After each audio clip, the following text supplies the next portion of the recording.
Oh, hello. Sorry about that. So let's just get rid of this. I don't actually know who's watching this. It's probably somebody I know. But hello, whoever you are, number 2. I believe I'm number 1. Okay, so I'm just gonna chill for a little bit. I'm a bit annoyed that I have to keep scribbling things on Krita when I want to go AFK. So yeah, I don't want to have to be doing this all the time when I go AFK. So maybe I just make like chill out for a couple of minutes, just do a little bit of chill graffiti art or something, get my name Beans up in like a half stageable state, and then I might go on to something else. We'll see how it goes. So I'm going to start with the Beans. So I'm going to try and get into this. I'm trying to get back into my art a little bit more.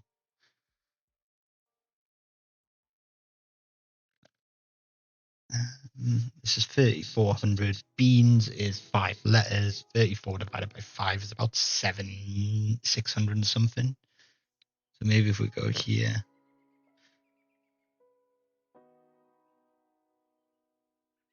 About there, maybe. It's not really right, but it'll be good enough for a guide. 300 add 600 and 1800, probably about 2k. Add the other 600 about here.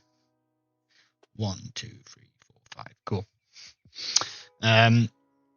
Now these are going to be really stretched letters, so we're probably going to ignore this top bit and this bottom bit. They're going to be like our top lines. Maybe make them, going to bring them down a bit more as well.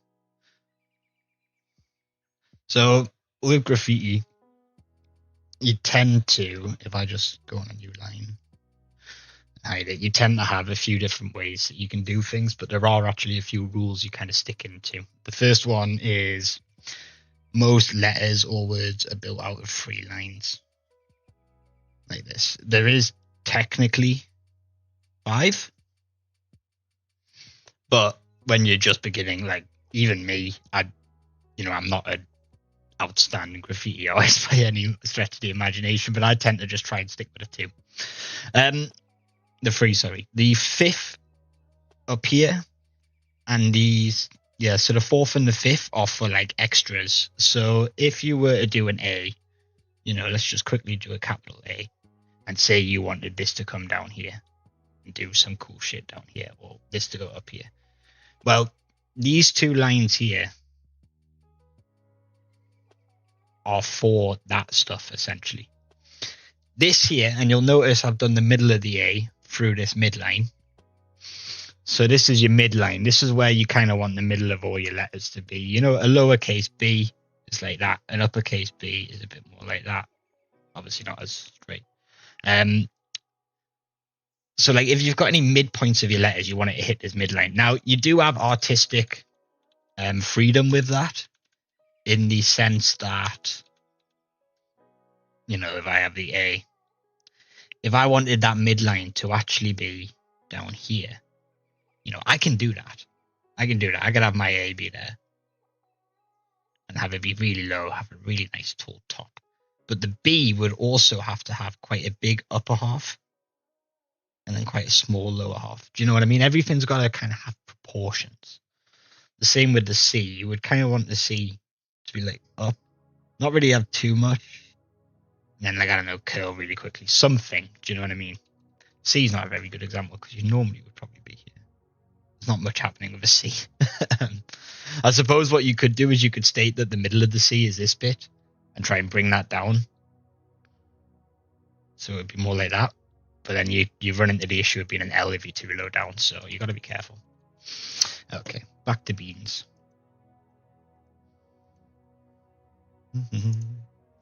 So let's get the second line in. The B and the E's. So if I do a B, I would want it, maybe a bit taller. I think my midline is not going to be here and through the middle. I think I'm going to put it probably about here. So let's just go with that.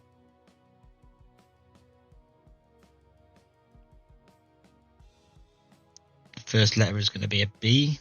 I'm going to go quite straight and jagged. I'm going to take a bit from the E, but not too much. And we're just going to leave it there. There's a good starting point for the first letter. That's all you need. That's really your first little sketch. Now we're on a second letter. I should probably do that on a different layer, actually.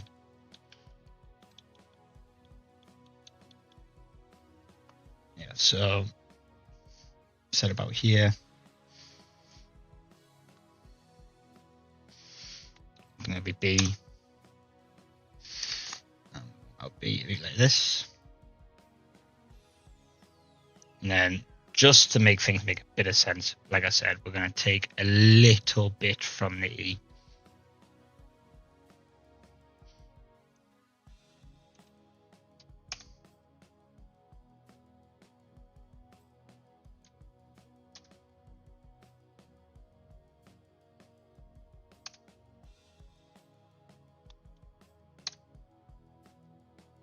Okay, let's go back to our E.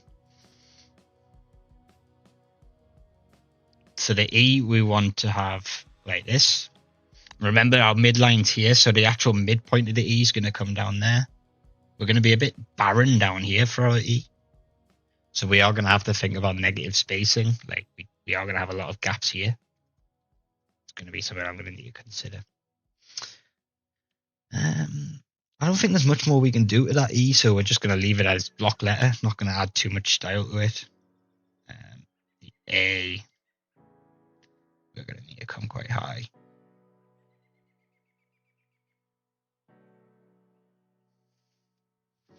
A, the N. I am going to take a bit of artistic, what's the word? It's almost like rubato in piano, you know, where the pianist actually takes the flow.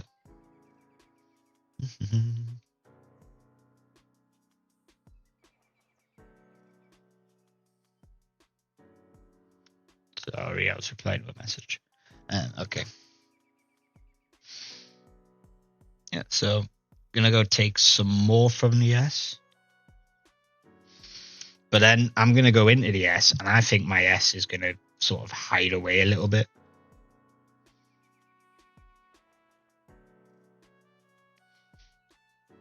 Actually, if we make the S just a little bit lower in general, we can kind of have the back end of the curve come along like this.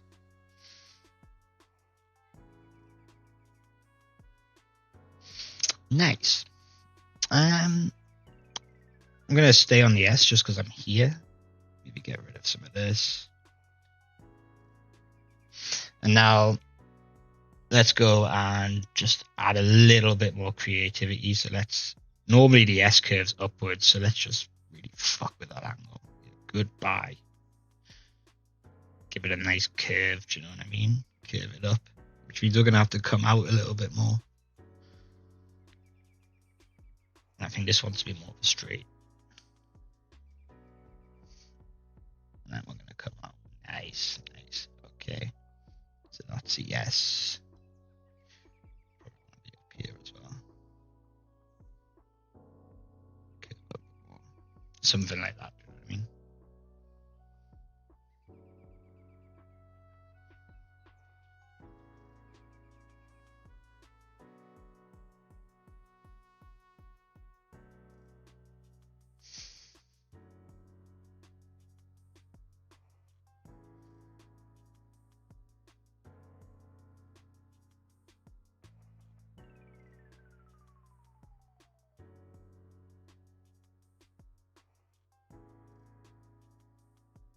There we go. And like I said, just don't want to go too much over the top now. We are just sort of doing baby steps. And this N. So like, I think we are going to have the N come up here and kind of disappear down there. I think we're going to need to be a bit fatter though. And then because it's disappeared down there, it's going to come out here. Like this. Could we make it all one as well, though? Like, could we just attach that to the top of the... Do you know what I mean? Somehow attach this... Yes, the curving's not right there. Like, it's not right there yet, but we are just sort of brainstorming it. Because then that could come down. Bang, bang, bang. Can maybe make all of this just one line, which will look dope.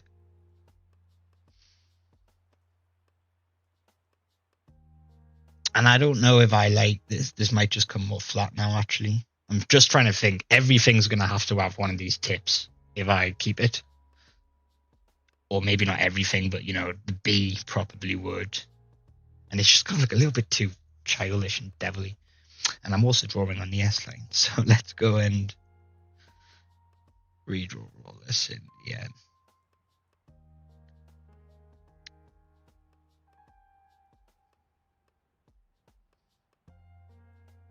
Flatten you up there.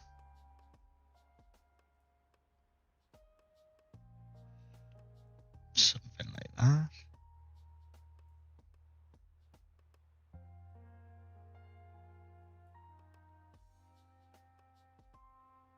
Mm-hmm.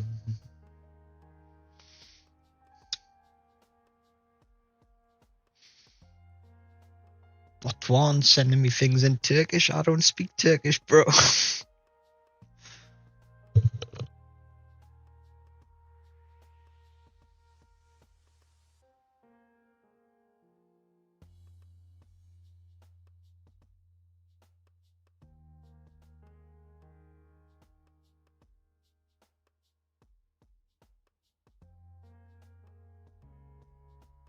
That was really bad of me. That wasn't in Turkish. That was actually Islam.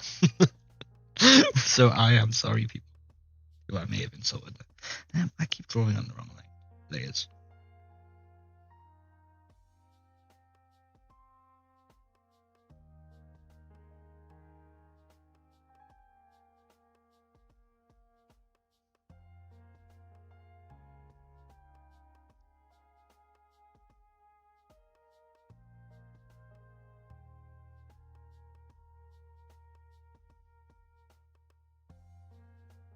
That doesn't make sense, does it?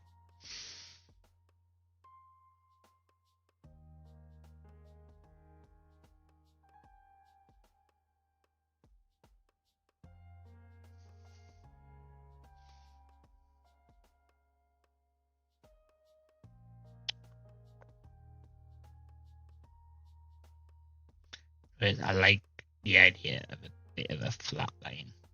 And then we're going to have a little bit up here. We'll have a little bit of funkiness happening here, do you know what I mean? But we'll try and keep it so it's got a bit of a U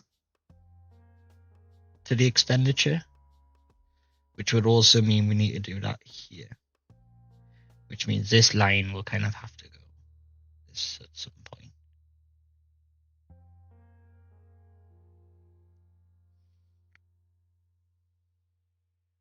Yeah.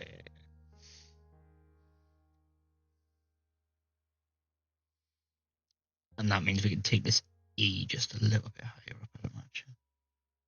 For God's sake.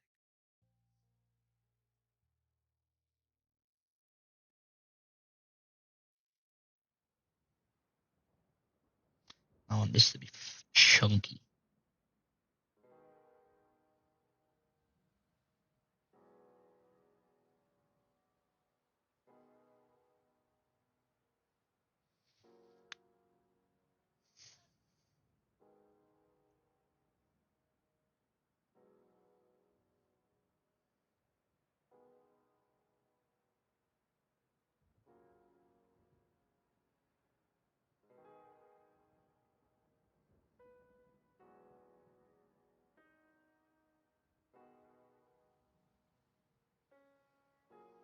All right. Cool. I think we're kind of getting somewhere. I'm just going to go for a brand new line and just take some of my favorite lines. I'm going to make that come down a little bit more.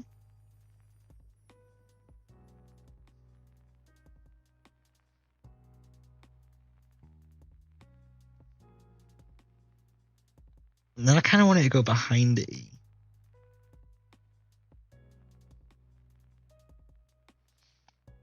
That's not going to make sense, though, is it? So it's going to have to come above the E. Actually, no. If we make this go behind,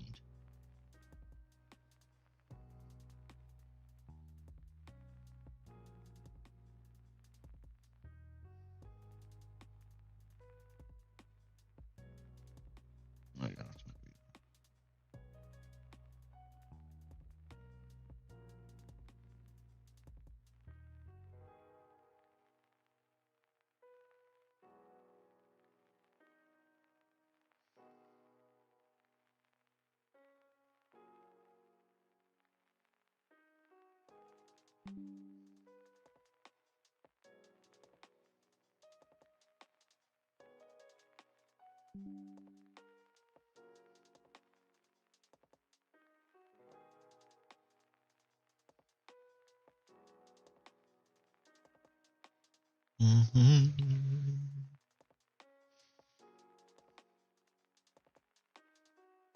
No, we want this E to kind of stand out. This is going to have to go behind the A a bit more.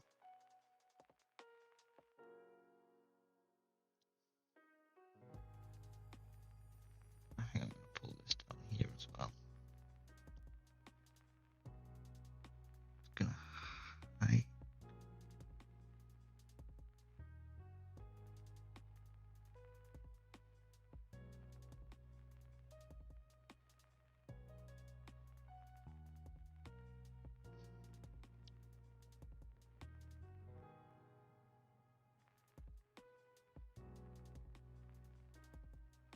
I don't like these holes. These holes are going to have to be shifted a little bit, but I think we stick with this.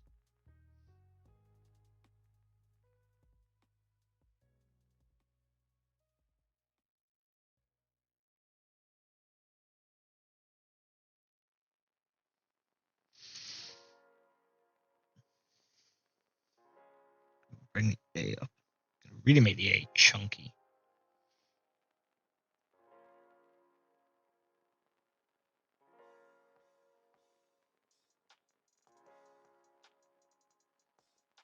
Oh no, it was this line we wanted, wasn't it?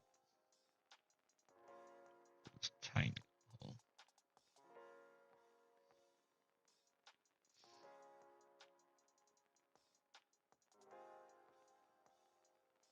And I like this A come all the way out. But that's a little bit too long, do you see?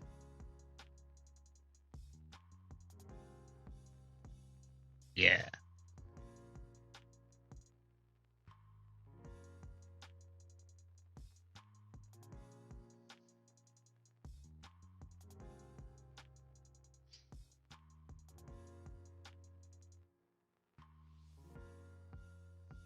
This A is going to be quite a dominant thing. Yeah. N's coming in like this.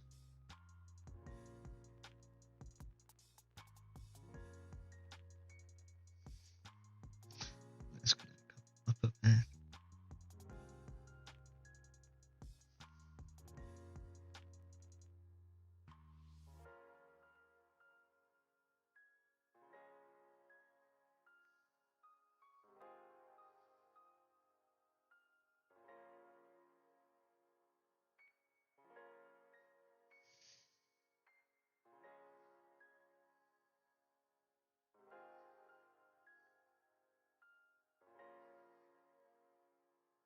I think that's going to go over here.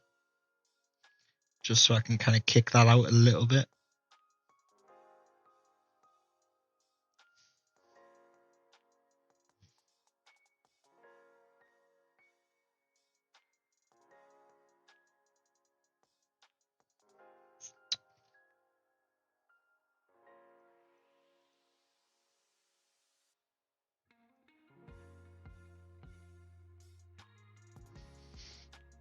We are getting somewhere now.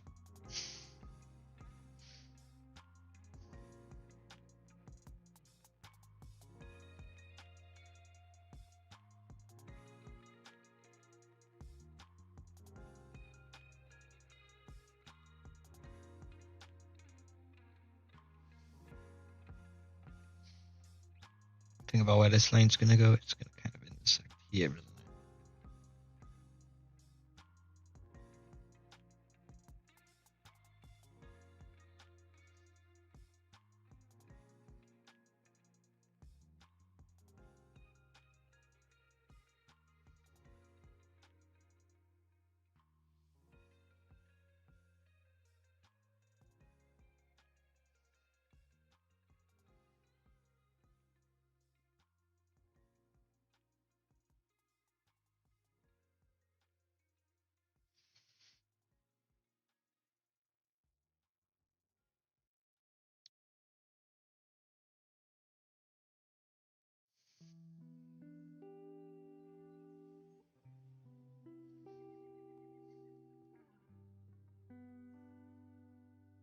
Do I want that to be more like?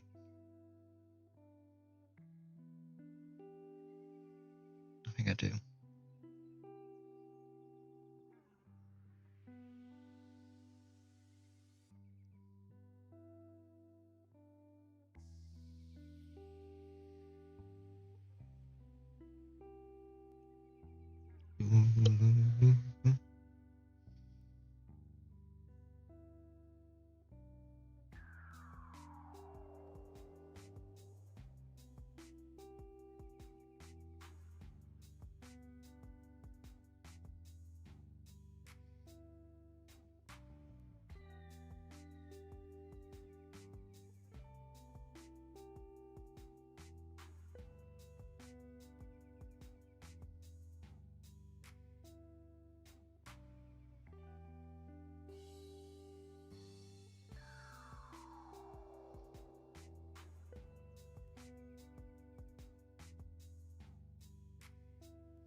This E, I don't know if I like.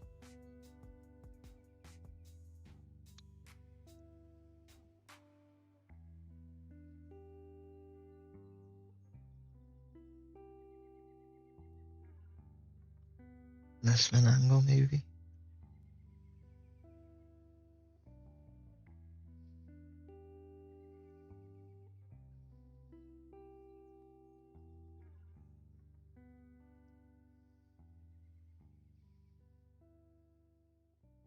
And it just sticks out a little bit too much. Do you know what I mean?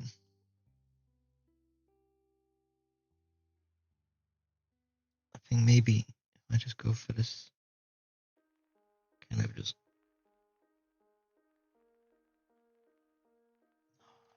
Like that. Remember our lines. They're out of here. So maybe do more like that. And then this A can kind of get a flat there.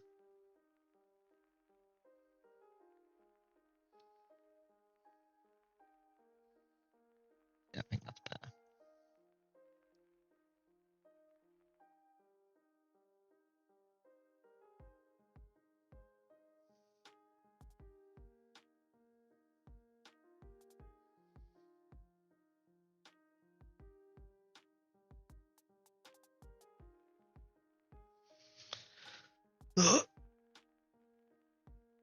I think this E's too skinny here.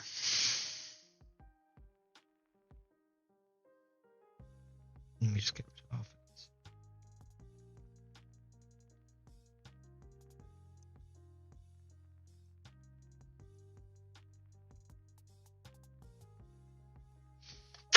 I think this bit and this bit need a lot of work.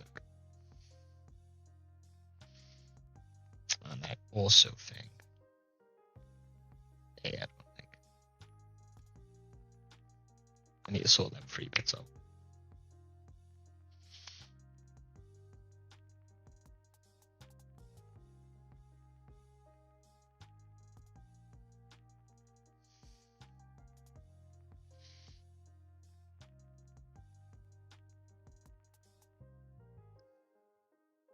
Oh, crap.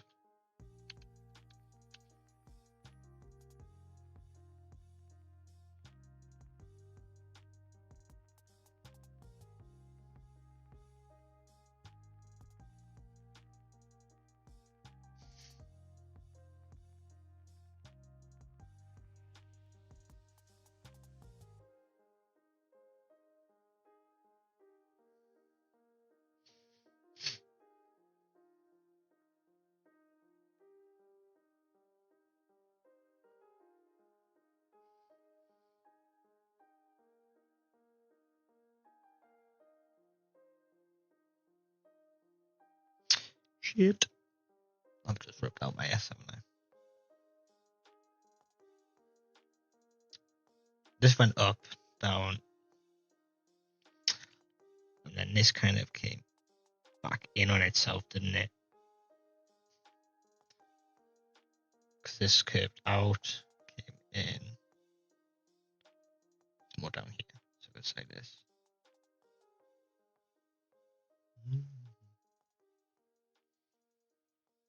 Probably all that. Do you think if I kick it out a little bit up here, maybe?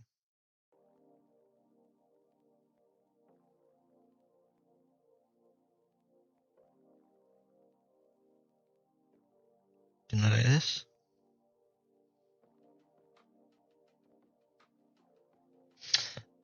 Another thing I need to do is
okay.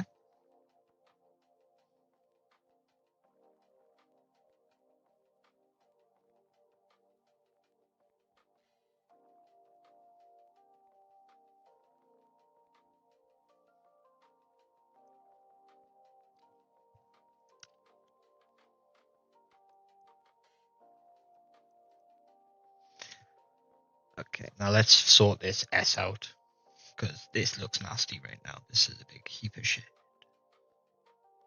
for lack of a better word.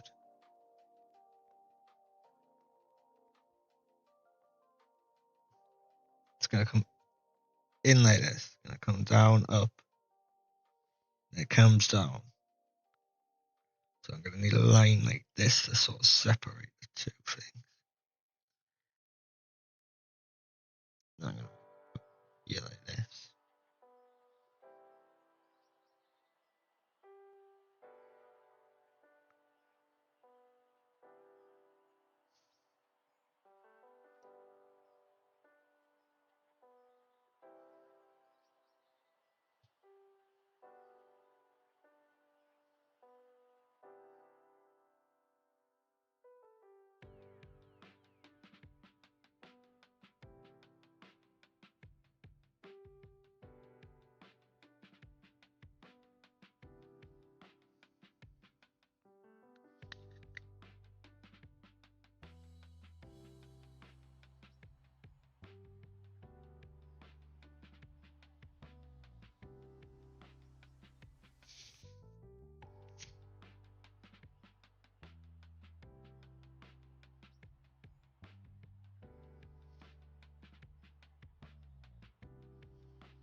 think this line is good.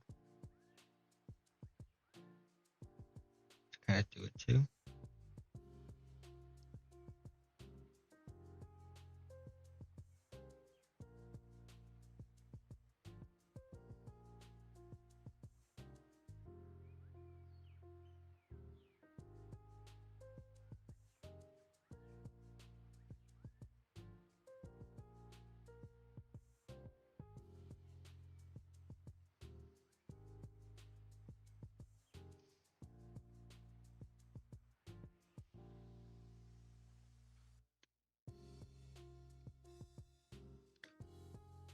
Doosh, doosh, doosh, doosh.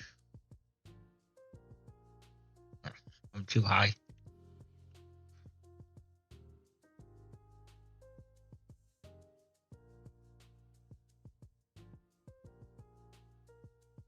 She wants to be more like that.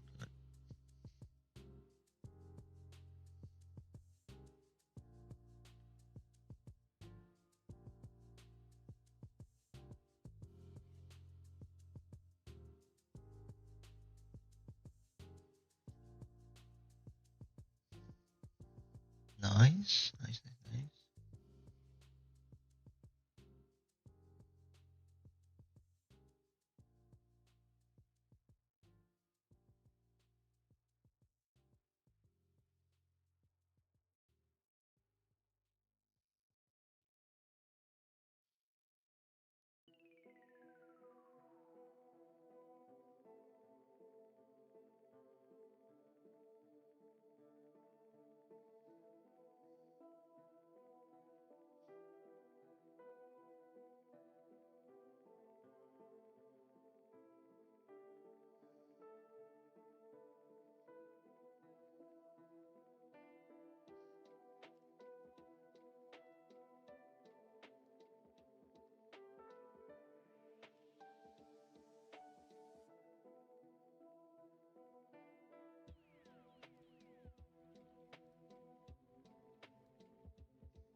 I'm just gonna chunk this here. Yeah, I think that's probably a good idea.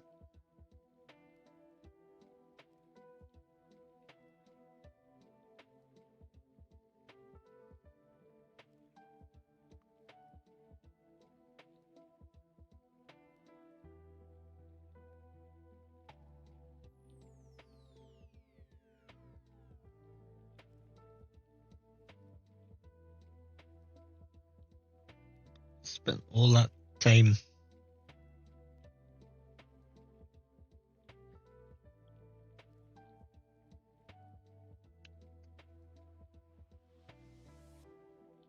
I think that's actually right where it is, you know.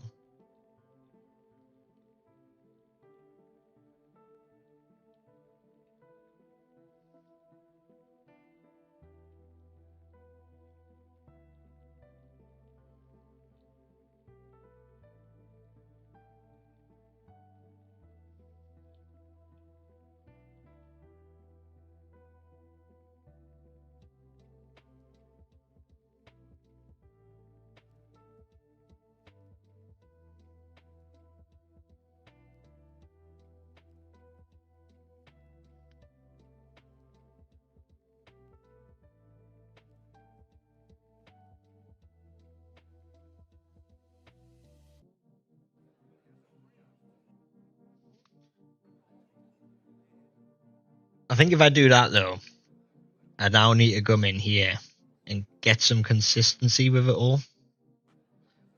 And this A needs to just be like a big standout statue, do you know what I mean?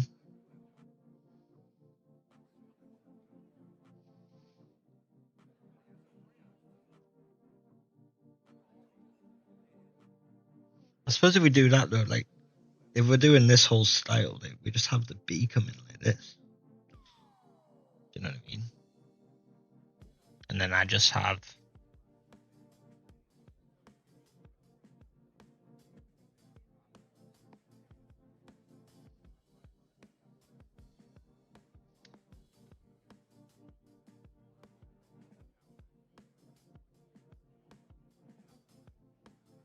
maybe I can have like a crack in the bee or something.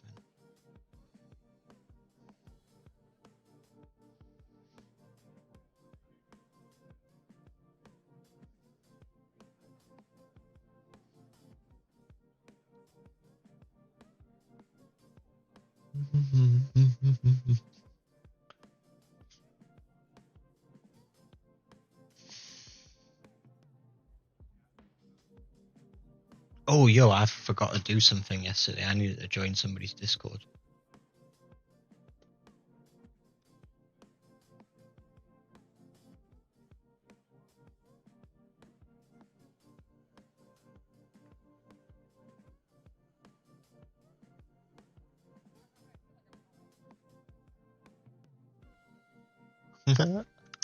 Move that quickly.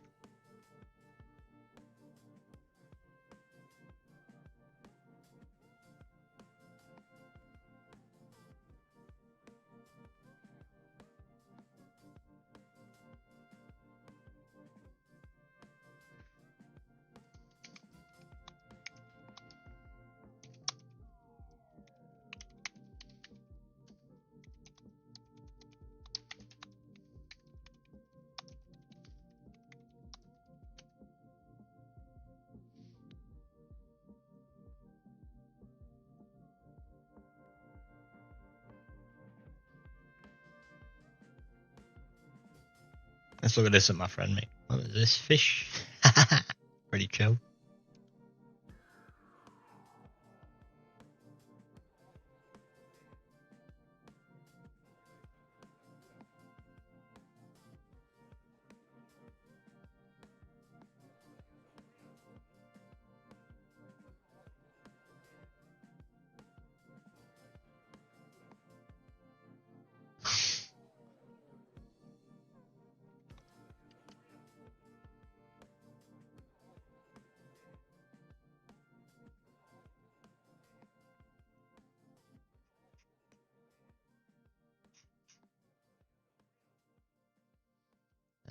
Okay.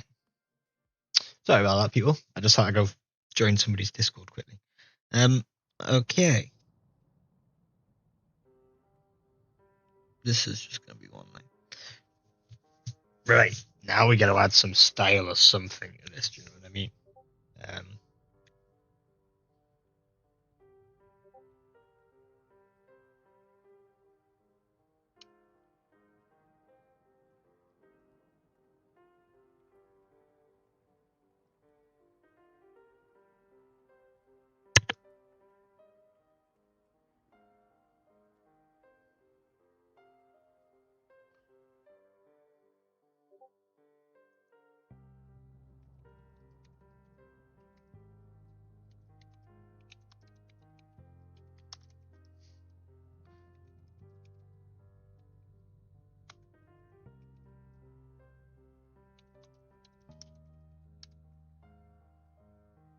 Look at him. Look at this dude's fish node set up in Blender, bro.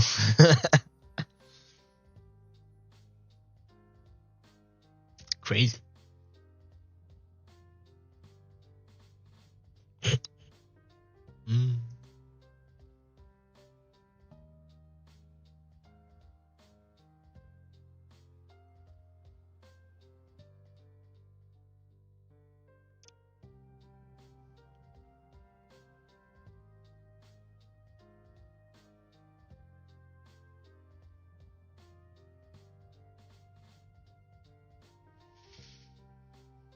And if you notice, this A no longer makes sense here.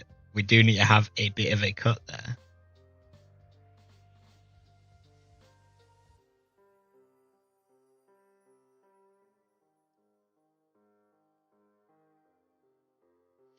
Right, now we're going to add the 3D.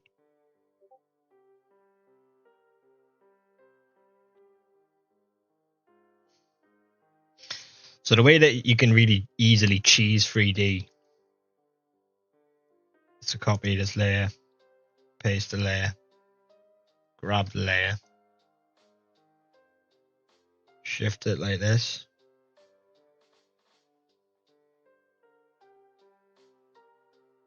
reduce its opacity, and now we're just going to get it work. Oh.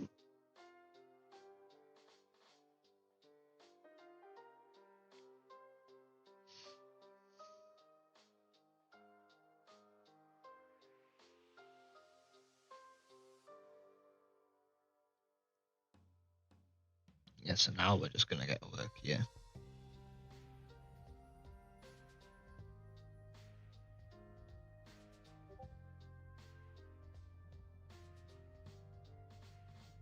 There's nothing in here for us to 3D-alize right now.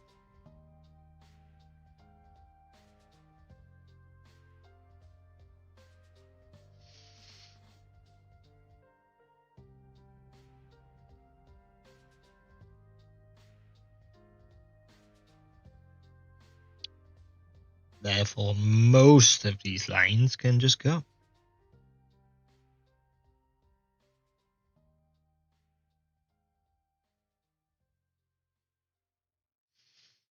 Now I come on to this one. I'm going to draw some of these in.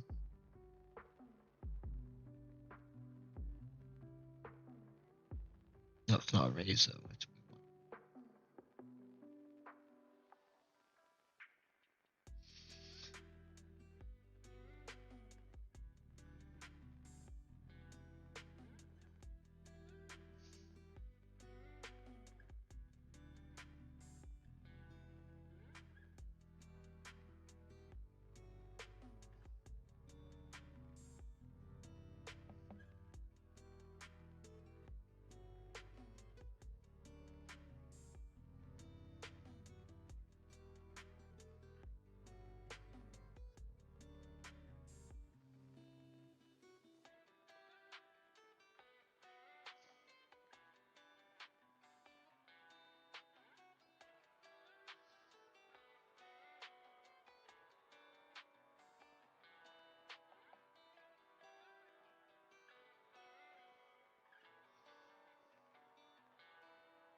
what is it like?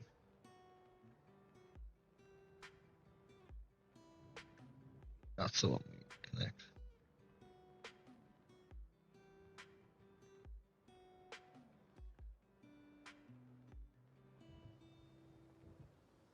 That needs to come down.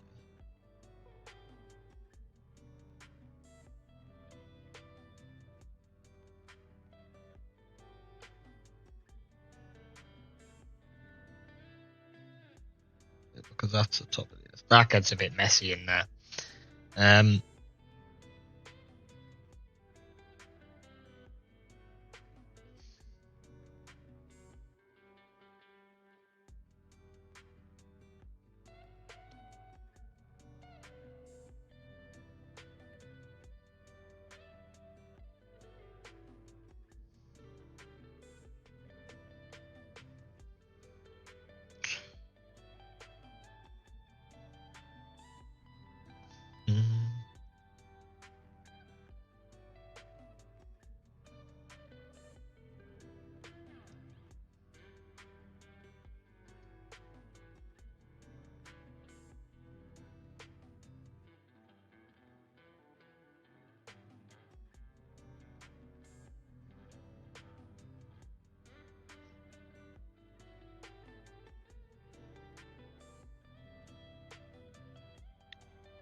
Okay.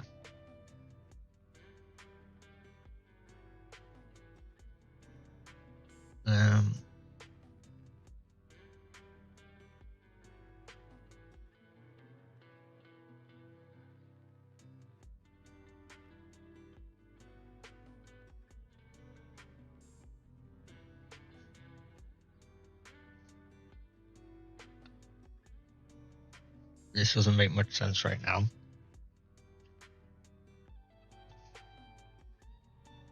Just gotta kind of trust it, I guess.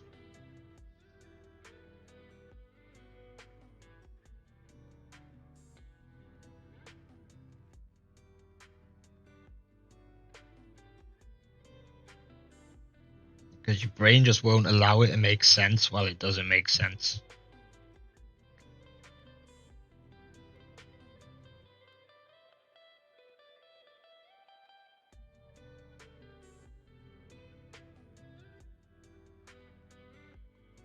Like,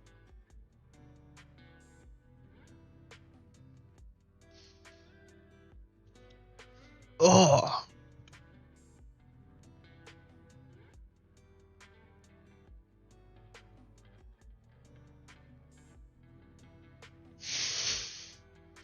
now what I want to do is chunk away this line.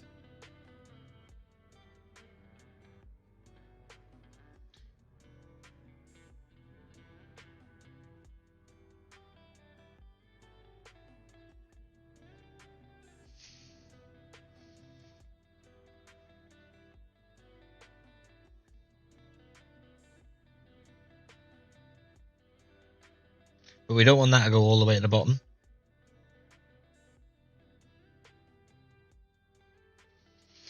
And then this bit here, we want the E to become part of the A.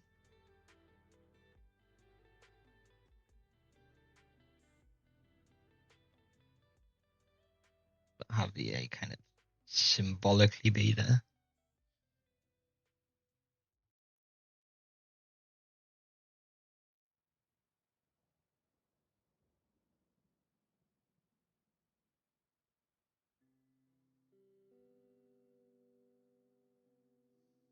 And I think I actually want this to come up just a little bit more to kind of thicken this bit out.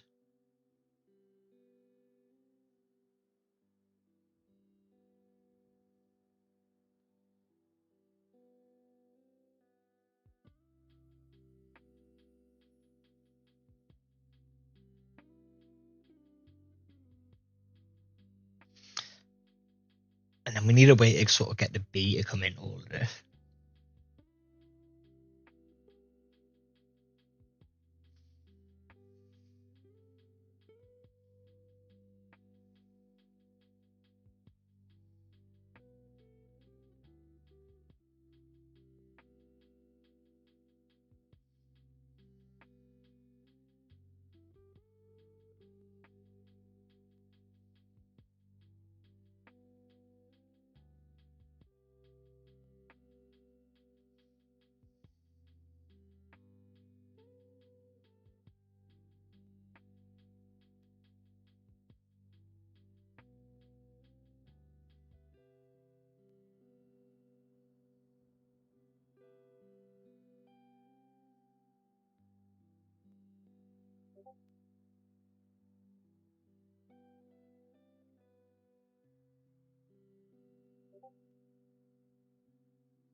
I feel like I've lost the B now though. Like, this is no longer a B.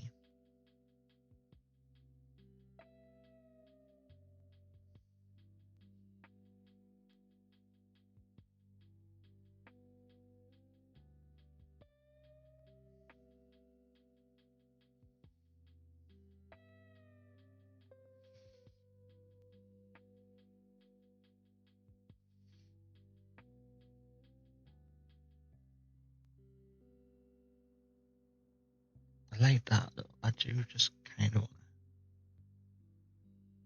Maybe if I go for like more of a drip vibe.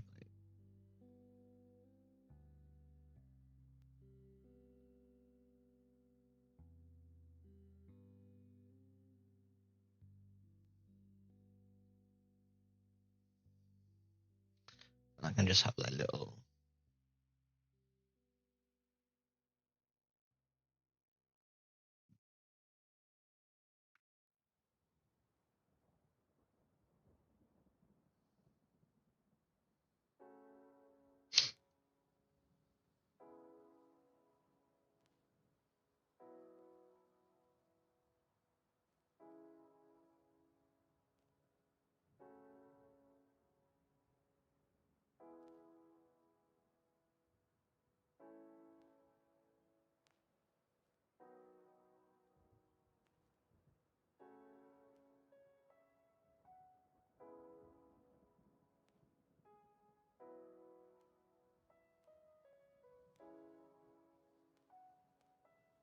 maybe they don't make much sense because this bit's still across. And like once the brain recognizes that that's an A.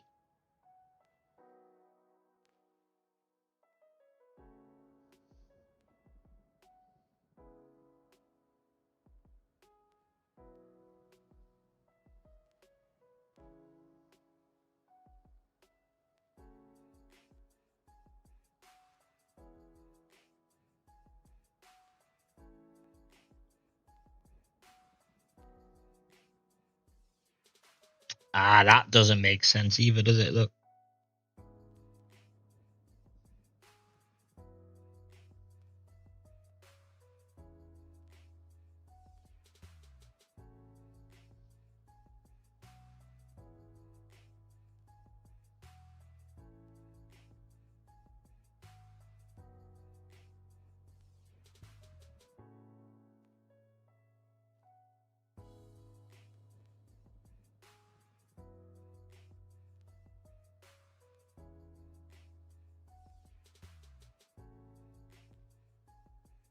And I don't think that makes sense because we don't have much color in it. Okay. I am going to go on to a new layer.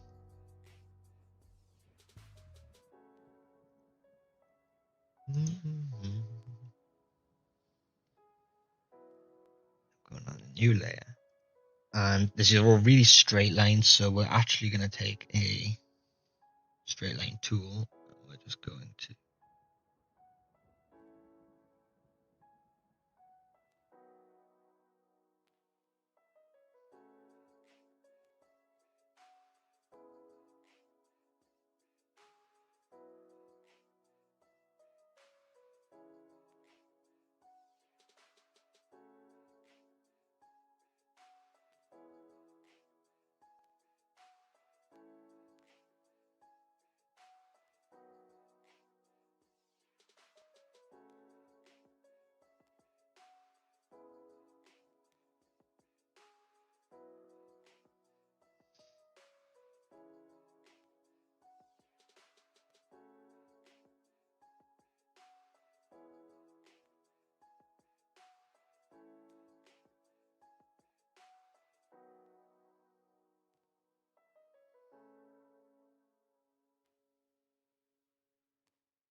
are there any lines I forgot to do there? I do here.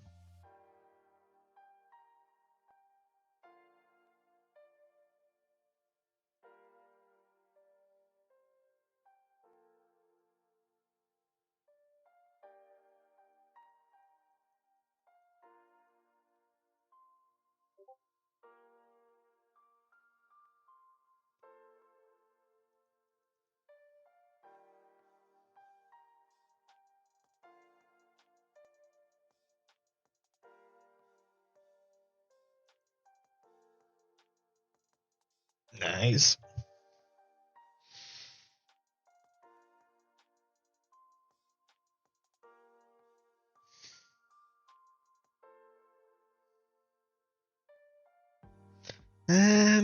What do we want to do here? What do I want to do with this?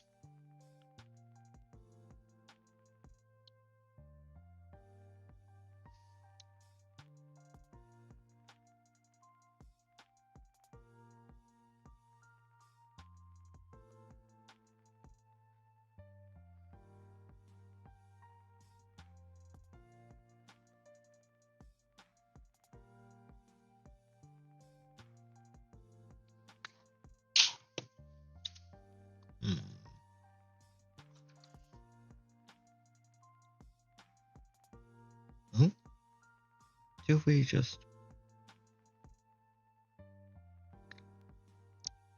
Are all of these indents just slightly wrong?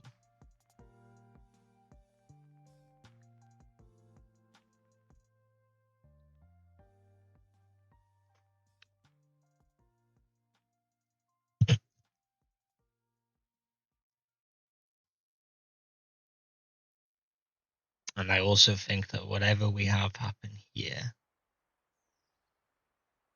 I should use symmetry on.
I don't... Oh, not what we want to be doing.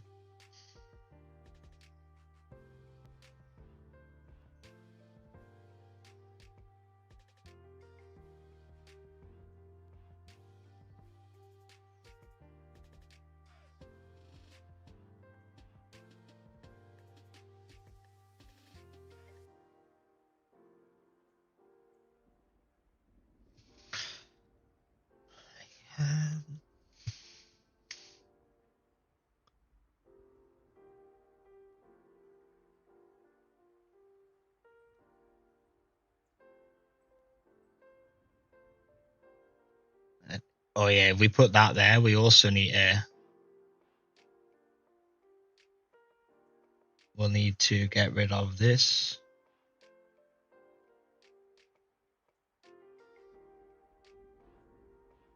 And extend it up. Like that.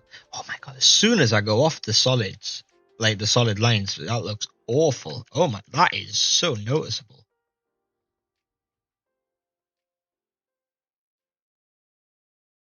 Disgusting.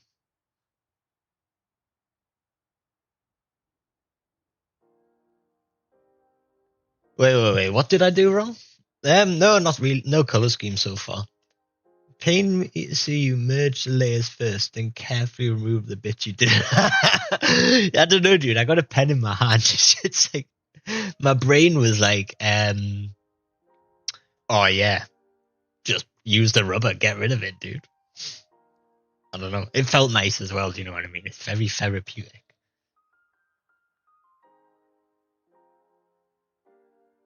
Also, like I explained to you yesterday, I'm not by any stretch of the imagination a professional digital artist.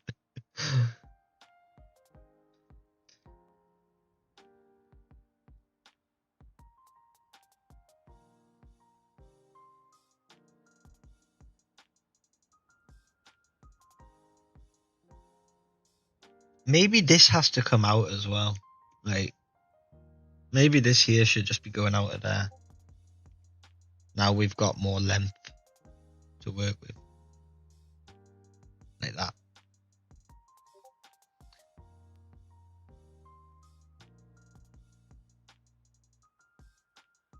Ah, yeah. I get you. I don't know. My brain don't work like that, my guy. And I've just recognized my massive fucking issue, which is when I copy pasted the right side and did that bit you're talking about. No, I get you, bro. This no longer makes sense.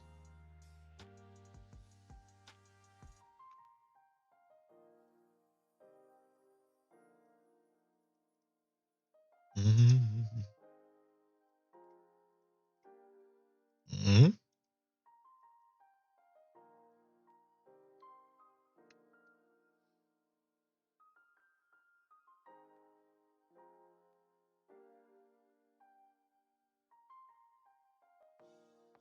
Oh, come back.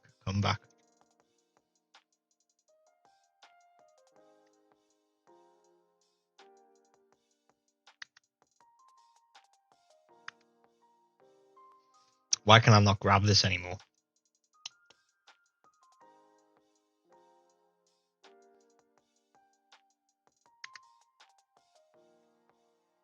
Okay, there we go.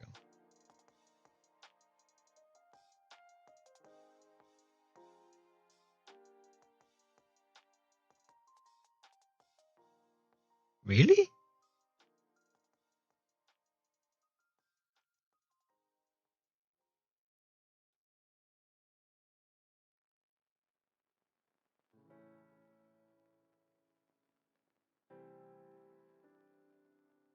So that line there needs to go there, doesn't it?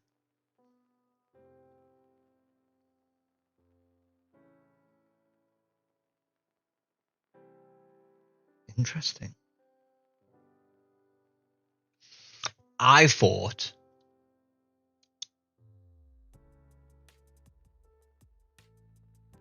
Yeah. I definitely agree. I need something there. I thought there would be. Yeah. Ooh. I thought this bit would really have like a 3D overlap. Like I just assumed that this would actually come out a little bit more like this. And I also think it makes sense to, even if it's not completely true.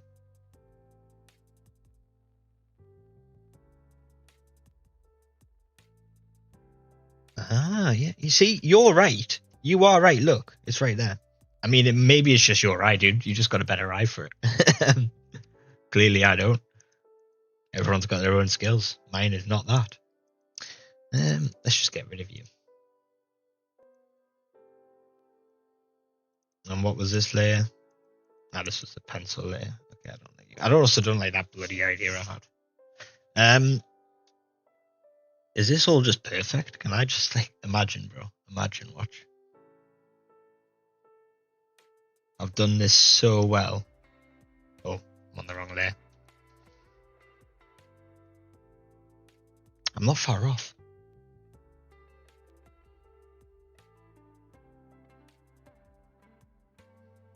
Yeah, I don't know. I think we should fake it. It just looks a little barren in my eyes.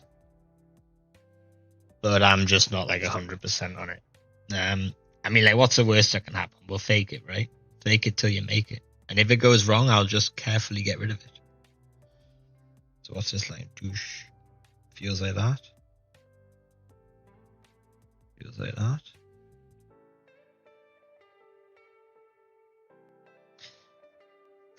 Does that not...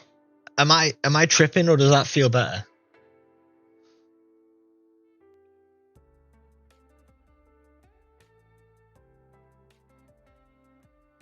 That's true. You are true. No, you are true. You are speaking the truth. Yeah.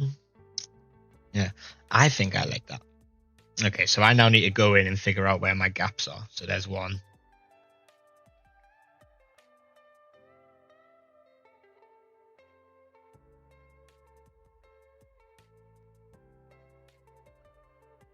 Am I even drawing it? Ooh.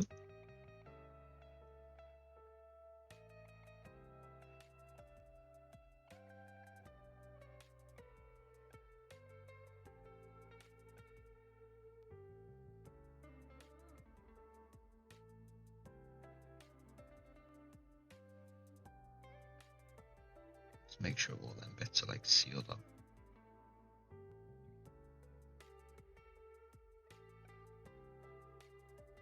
Sealed. Sealed off. Good. Let's just test that with a red. Nice. You're good. Bad. Good. Good. Bad. Good. Bad.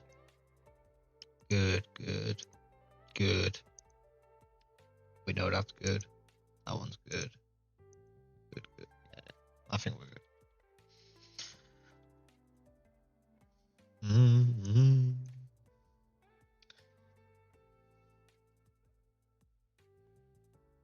Oh, that is not a black.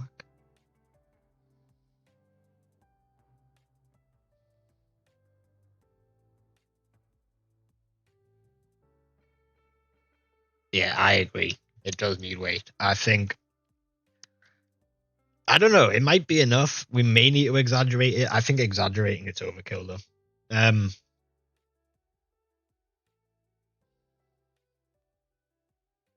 Just need to make sure that's a solid line. So, you know, it is that one there. Might just be a bit too big to bridge it with just a little pixel line. I like pixel lines because when you zoom out, you can't really see them. So you can just kind of cheat the fill tool with them.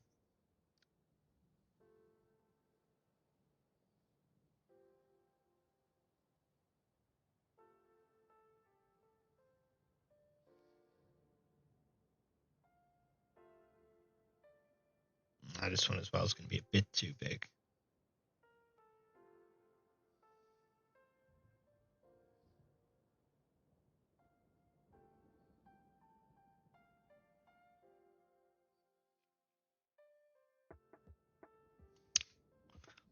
Mm-hmm.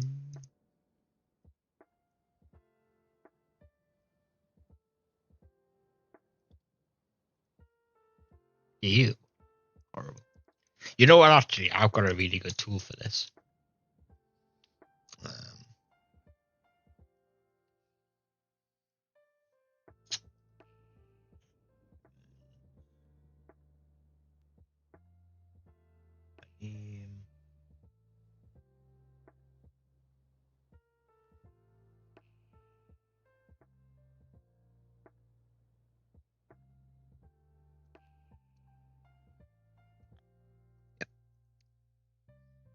There's my hex value grabber.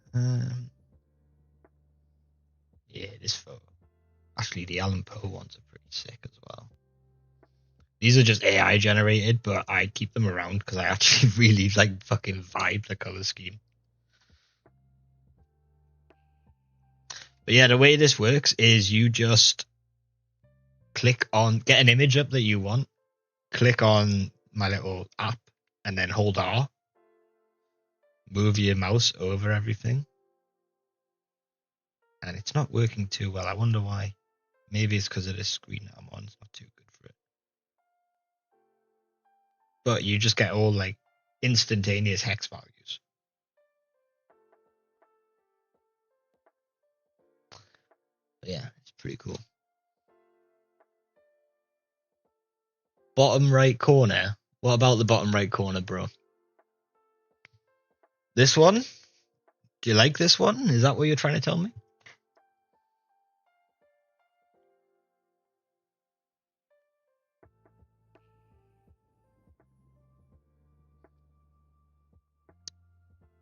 Yeah, it's really handy. If you want, I'll send you the source code. You can just run it on your computer if you need it. If you've got VS Code. So I kind of like this color. I really like purples. I'm real into my purples.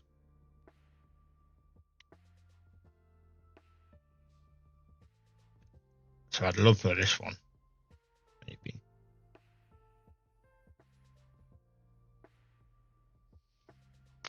That block on the graffiti name needs to be fixed. I like the way it does color selection to it. Does some good matching.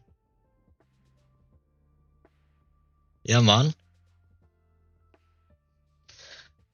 Graffiti name art needs to be fixed. So here somewhere you're saying I've got a problem. What, like maybe here?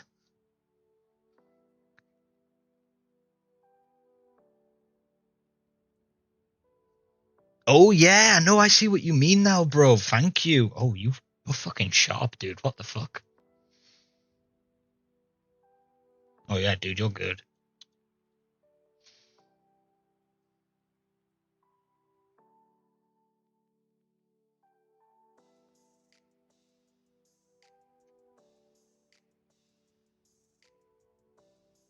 Oh, I'm on circle mode still. Can we just like? No, it's not good. It's gonna have to sort of a bit more. Nice, nice.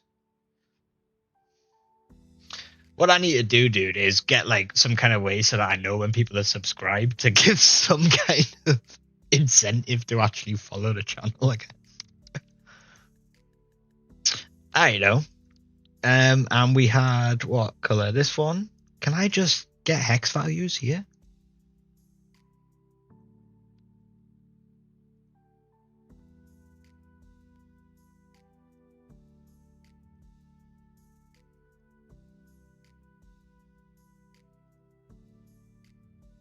No, I have no idea what any of that is.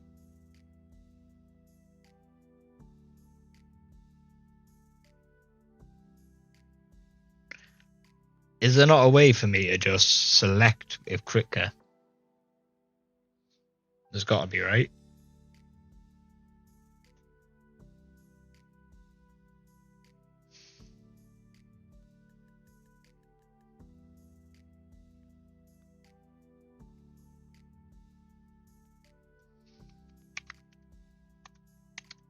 I can't spell anymore.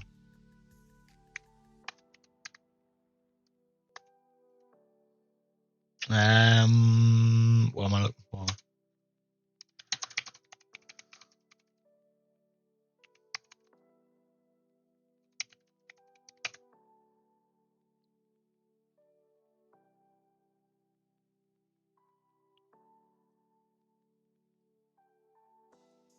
Select, go settings, Docker specific.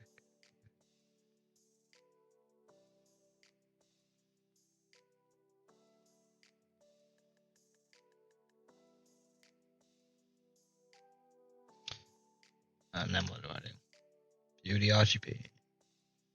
Where is that though?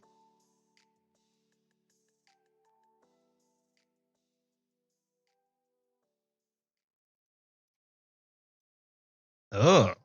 Ah. Okay, nice, nice.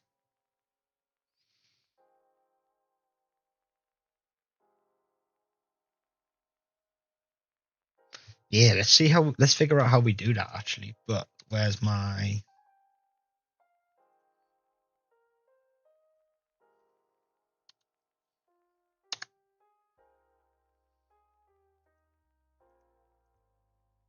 What we can also do is we can actually no.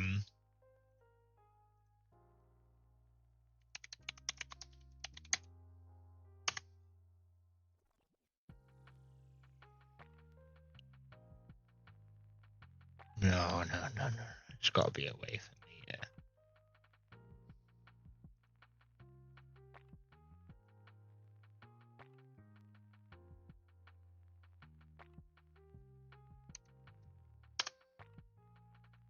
Oh, how are you, man? You're gonna do loads of color schemes and stuff, but you're not gonna tab on the right. Oh shoot! Thank you, dude.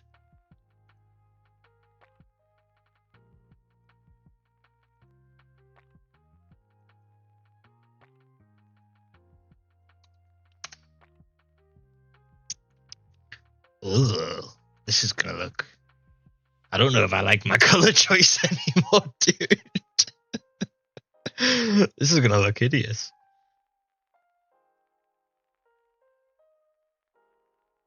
Let's lock that.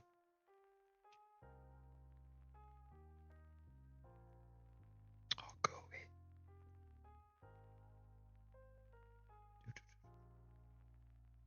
I have no idea how you use this thing. Actually, yeah. Anybody know what I'm doing here? What am I doing wrong?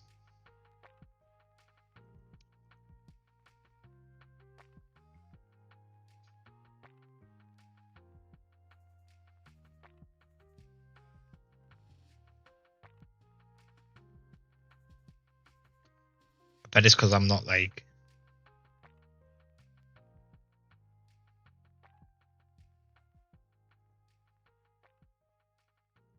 If I just refresh, does it do it? No.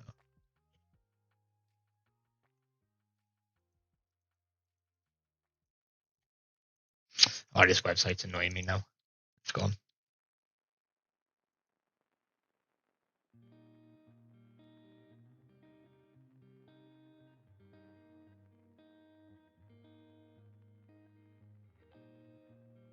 I bet Krita does it actually.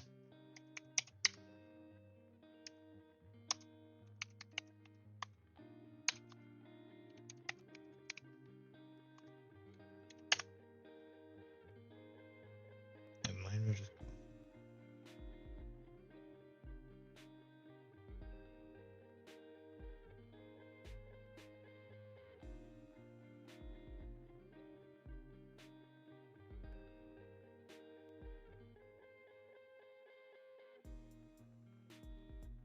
Was this that thing you were talking about?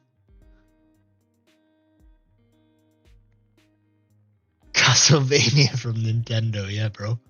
Actually, yeah, no, you're right. It did give me that vibe, actually. Now I think about it.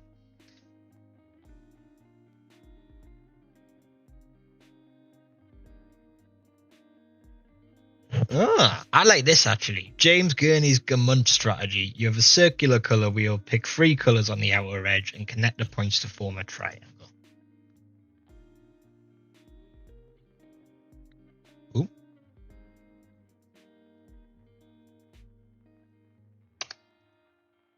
Now I just need to get a color wheel somehow. Because I can't do that on Cricut. Oh my days, dude. I'm starting to get annoyed by this.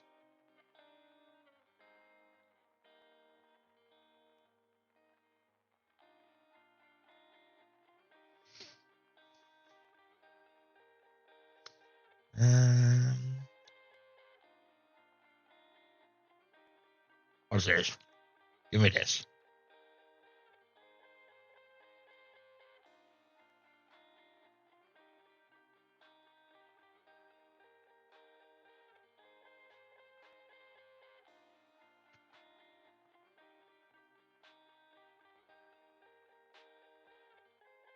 Oh no, screw you, dude. There is a really good website.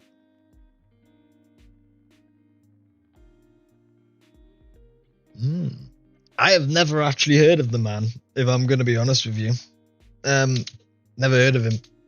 Should we look him up? Oh shit, yeah. Oh, he's pretty cool. Fuck. How have I never heard of this dude? Oh, bro, that's it. Look, he's American. That's why. No, I'm joking. Do any Americans listen? I mean, he's pretty cool, bro. Got a weird vibe to him, though, doesn't he? Hey, what's happening here? Why have we got Roman dinosaurs? Is that Roman? I don't even know what that. Pretty cool. Do you oh, who do I like?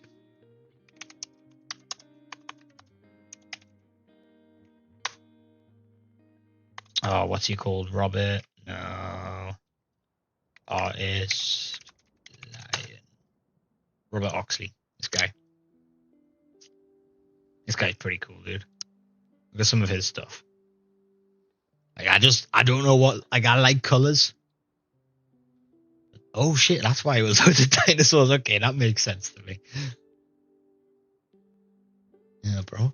So, like, look at Robert Oxley. Like, I'm a guy that's really into colors. Like, I like bright and vibrant colors. It's why I like graffiti, because, like, you know, when I walk around, I see all these bright colors that sort of catch my eye.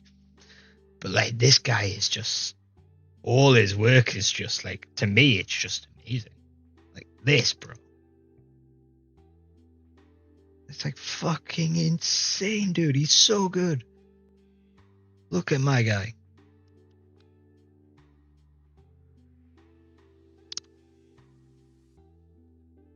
Yeah, so I've got 4 people watching right now. If any of yous are mega rich and want to be a sugar daddy, feel free to go and buy me any of this dude's artwork, yeah?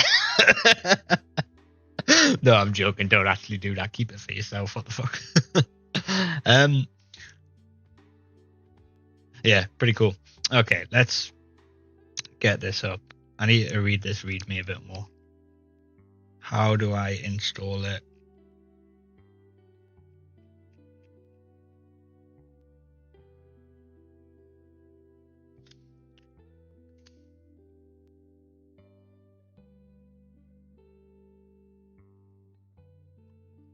Ugh.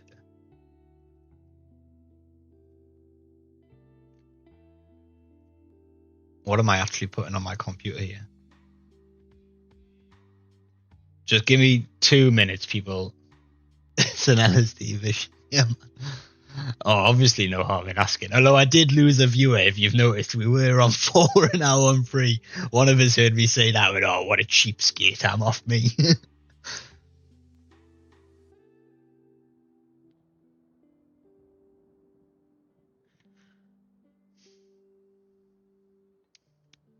From Krita imported it, import math OS JSON random from datetime import datetime.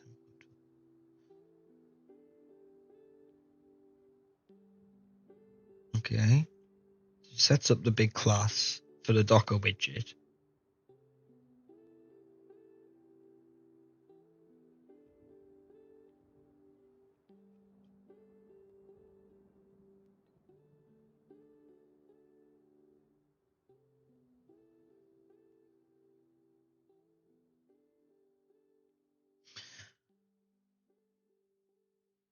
Okay.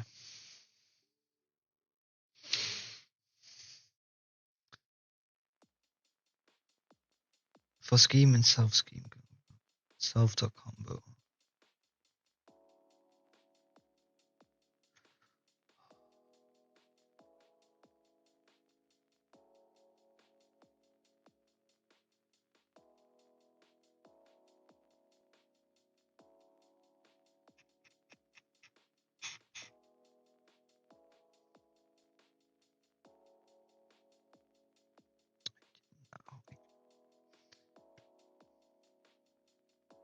That's not the right one.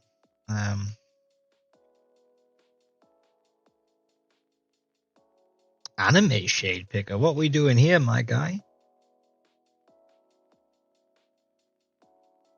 Just.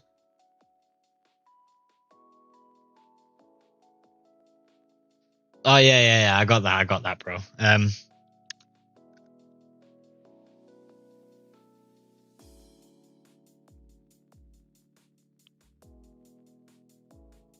Thank you, though. Generate light tone, generate dark tone. Okay. It looks pretty okay. I mean, like it's got the big warning right at the top, like up here, this big thing. This normally is a good sign. If you're looking at software and you're not 100% positive on stuff, do you know what I mean? Then, and you know what you're doing, and you're looking at the code. If you see this, you're probably all right. I mean, it's not like a hacker's going to go in and actually bother writing all that. Normally, they just put a load of rubbish crap in when they're writing cheesy hacks.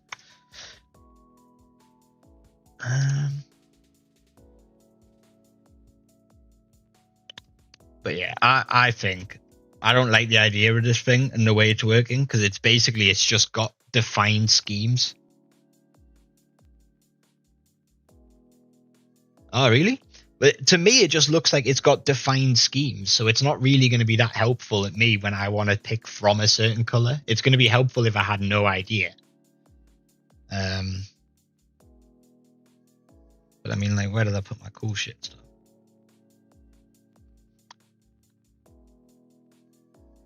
Although maybe we go more for the Helena Bonham Carter one. She's got some really good, nice reds in here. Like,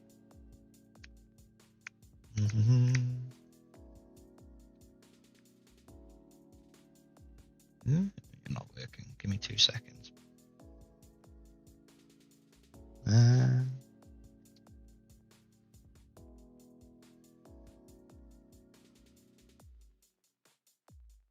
let me swap OBS for you guys.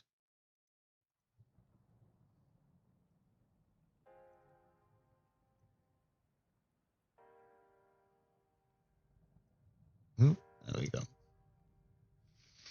So, like,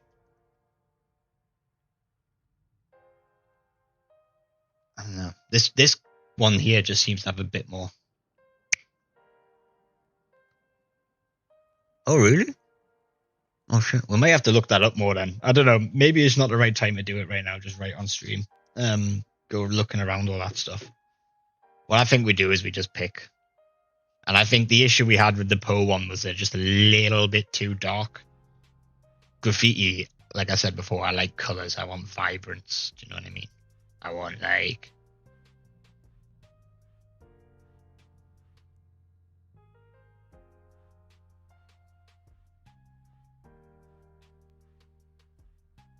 this, but with a bit more color.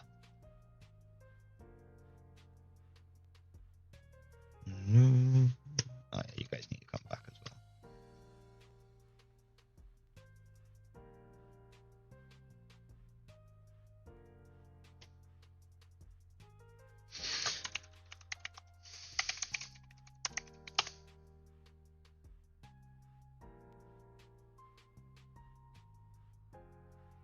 Oh, dude, this is what we wanted.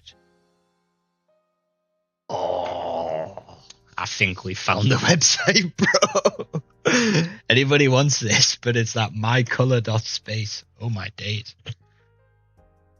Yeah, bro, this is actually quite good.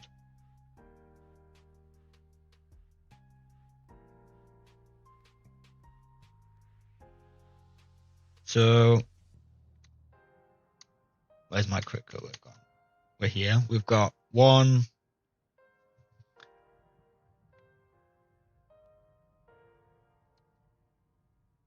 We could make like a gradient, couldn't we, somehow?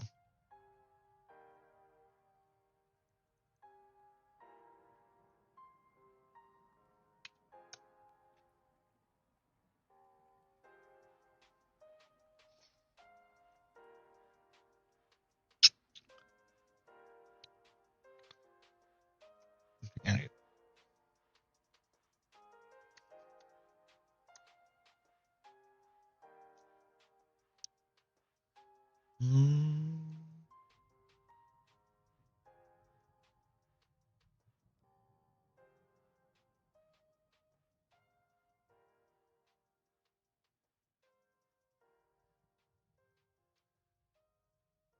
Here we go. We're getting something here.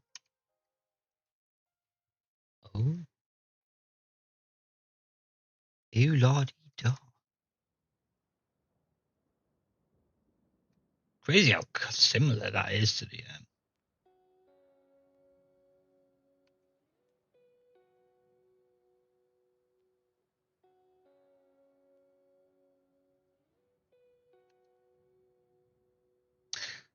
I've made a mistake though. This one wants to be this one. I think we probably want these three to be the colors that we use mainly. And then this is going to be like a shadows. And then this will be light.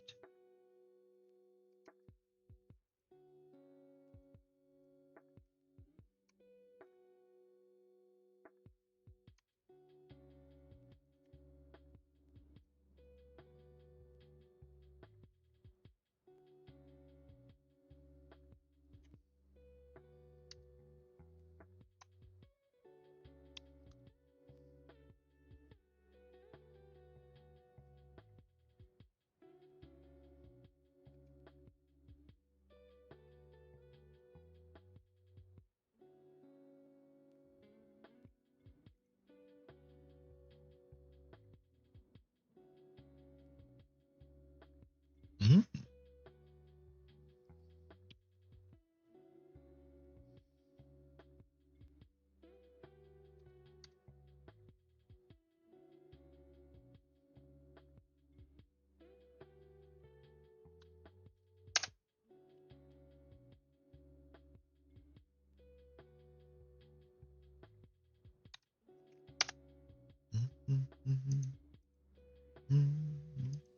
Out, go away, go away.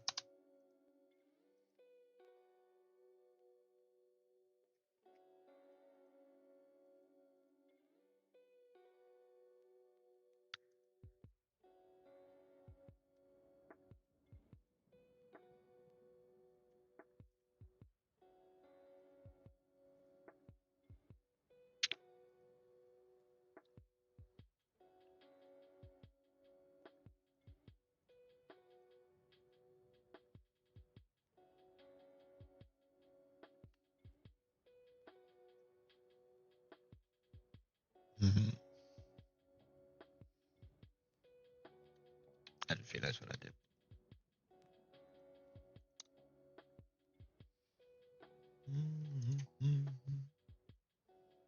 Oh.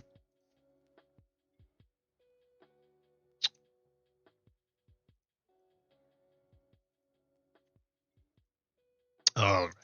Okay.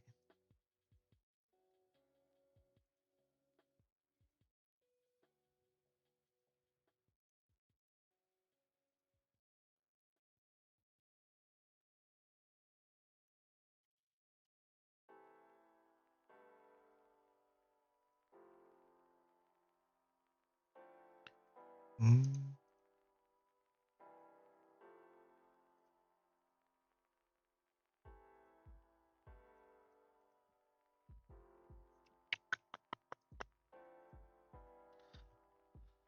Oh well. Yeah, I think I agree, bro. Oh right. I am gonna go smoke quickly. I have been streaming for almost 2 hours, and I smoke quite a lot, and so I'm needing to go for a top. I will be back soon. You guys can have Krita. Let me just get a new. Huh?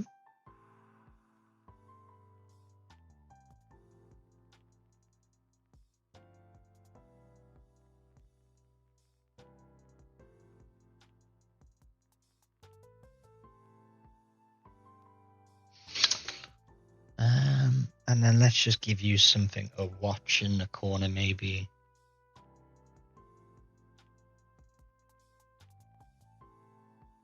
Yeah, my guy, thank you. I'm gonna give yous.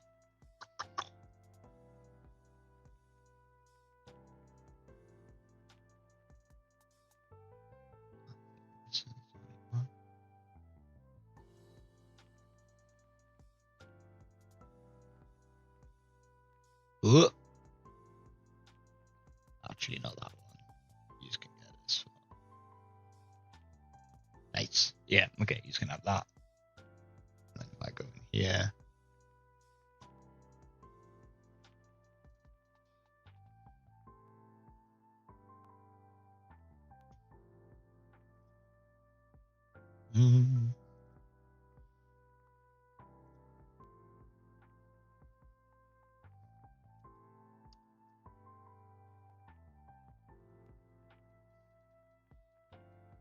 All right, no worries, dude. Yeah, I'll see you soon. I'll be back soon as well. And here, have this playing in the corner. Scroll reel of my shorts.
All right, I'm back. Oh, well, I hope you like that short thing of my reels, my shorts. Feel free to go like them if you like them. I don't know. Go have a look. Some of them are pretty chill. They're meant to just all be like relaxing things. It's basically me learning Blender. So I was like, while I'm learning Blender, let's go and just make a YouTube thing. I was like, I've already got a channel I tried to do a year ago, and then I had issues with DaVinci Resolve and gave up video editing. So I thought, sod it, we'll try again. We'll just use Clipjam because it's easy.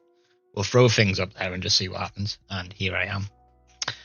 And the whole reason I started Blender was because of, where have I put it? I think it was for my university. So I made this for the engineering project society I made this for the society that I'm in. Let's just mute that quickly. Yeah, so I made this for them.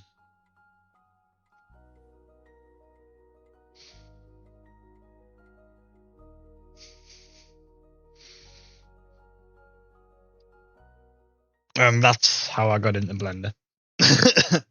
That's where I am. That's how I started video editing. Well, doing animations and stuff. Yeah, I like this. I think this is pretty good. For my first ever thing made in Blender, I think this is dope.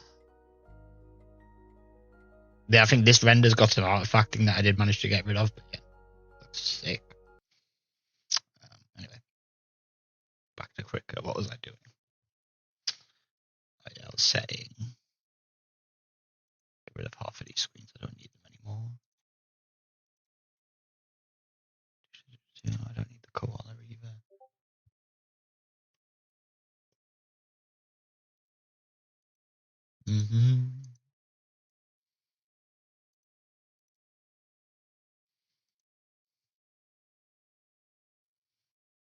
All right. Where did I put the color scheme? Right, the color scheme I am just gonna keep grabbing from. I think we're gonna need dark here.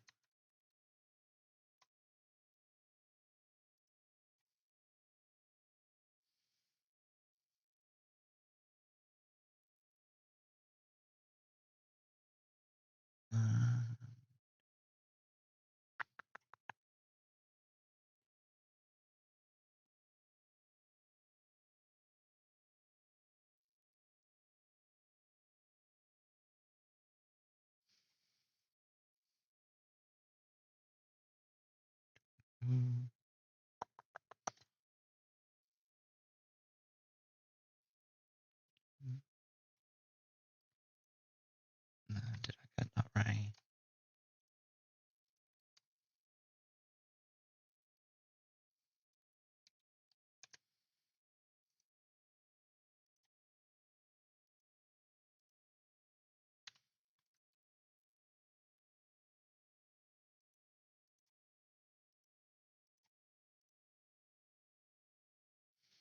And then we need something for these darker bits.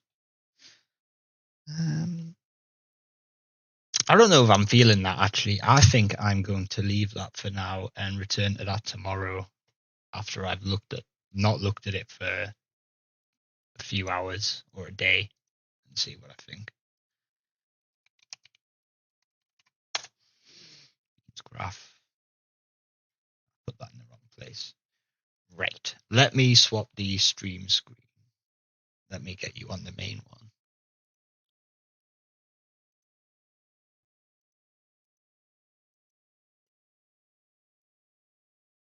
No, that's not the right one. This one.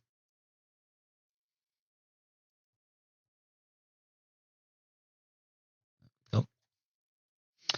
So let's go and get rid of that.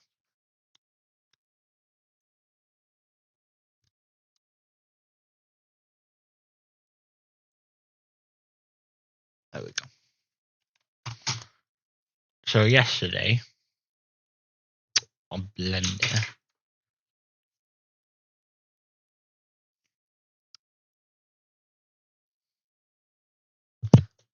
Blender's gone to the wrong screen. Amazing, thank you.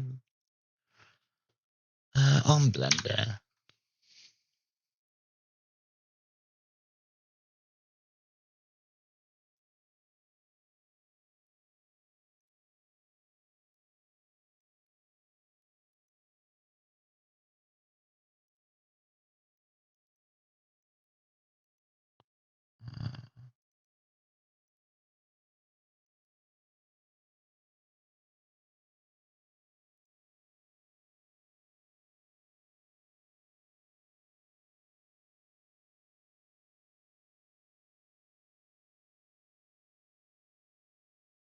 Is this the right one? This is not the right script.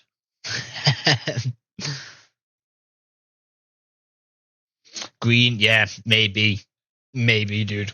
Green might be the right thing. I'm not sure.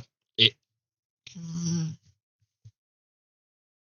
Yeah, I mean, like you could use a green, couldn't you? Like to sort of do some highlights or something a bit later on.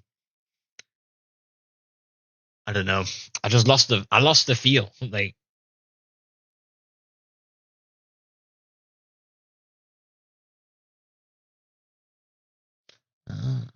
semi bark, nice.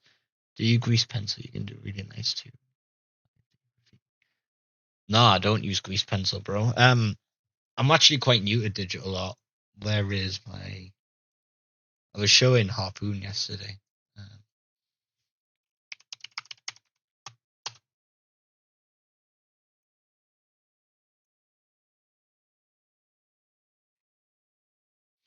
Normally, like when I'm doing graffiti, I'm just sort of like messing around here. You know what I mean? Like I'm not actually like amazing. This script, the script we were just looking at, it was me trying to make Saturn's rings. So what I was doing was I was instancing a load of icospheres with a random marbleized texture over it. Um, just to try and like reiterate, like make the rings happen. But the issue I was running into was it was just too much, too many icospheres, too much stuff. Computer didn't like it. Let's be right. That's all where it's legal to spray paint, by the way. That's not me breaking the law, by the way, people. I'm not just on like the internet spray painting graffiti, breaking the law. You're allowed to do it there.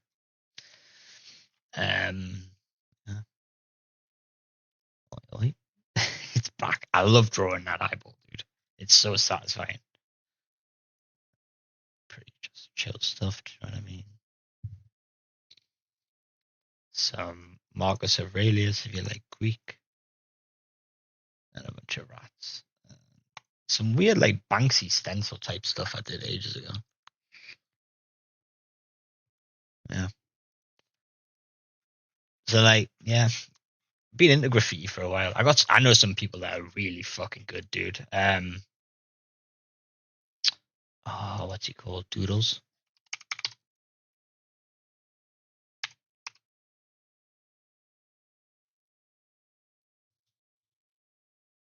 Doodle. This guy is actually insane. The guy is so good. Like, how do you do that with a can of spray paint, bro?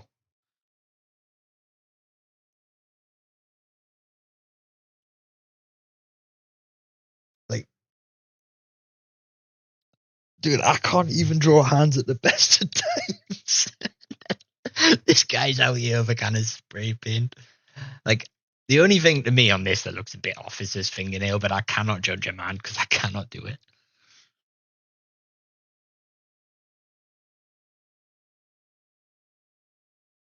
Oh no, nothing, nothing.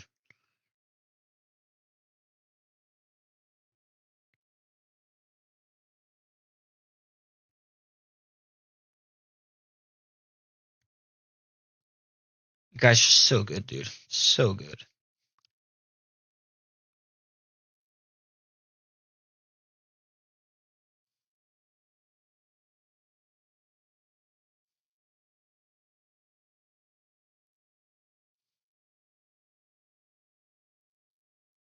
some graffiti artists are just they are just too good, dude, at what they do.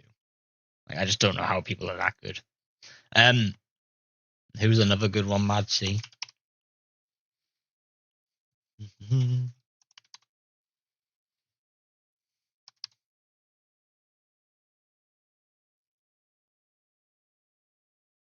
Once again, just a absolutely outstanding artist.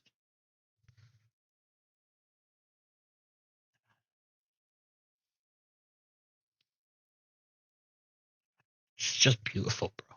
It's the only word for it. Like, it's so good.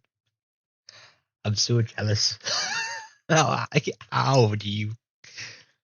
do you make something that good? Do you know what I mean? Oh no, I ain't never done airbrush art, bro.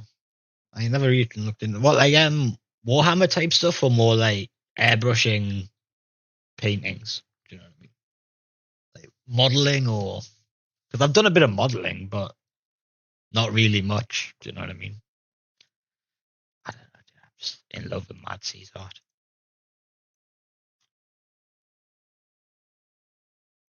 Oh my god, bro. The flow, bro. Look at the way she flows. Look at the way this M curves. Look at this line here, right? This line just goes whoosh, whoosh, continues the flow. Like this line here continues the flow from the C to the A, even into the M, even into the extension of the M. This line is still flowing. Like she's just so good.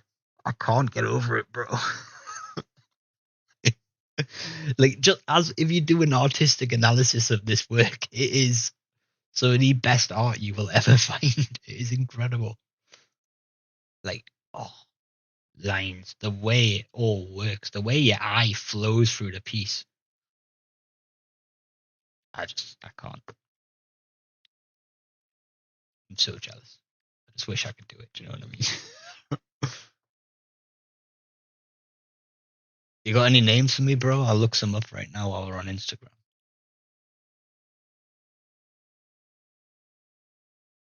Even these shoes, dude. Like, I know that's all mistakes, but like, they're pretty cool looking shoes, dude.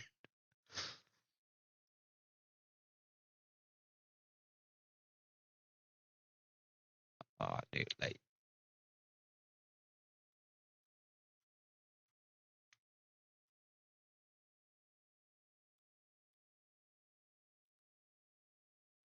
yeah, man. Like, it ain't even nothing sexual. I'm in love with this woman, but like, I don't really know what she looks like. I just know what her artwork looks like. Obviously, I can look at photos, but I'm not interested.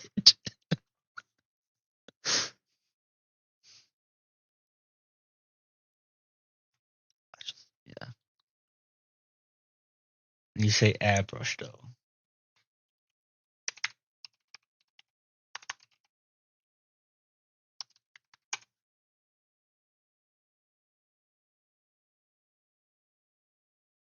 Mm, okay, yeah, no, I like this. I like the old hippie like tie dye. Ooh, bro, oh, bro, oh, how satisfying is that to watch? Oh, oh, it's like really good calligraphy. Do you know what I mean? Like, have you ever seen really good calligraphy done? It's so good to watch. Like, oh, that's quite satisfying.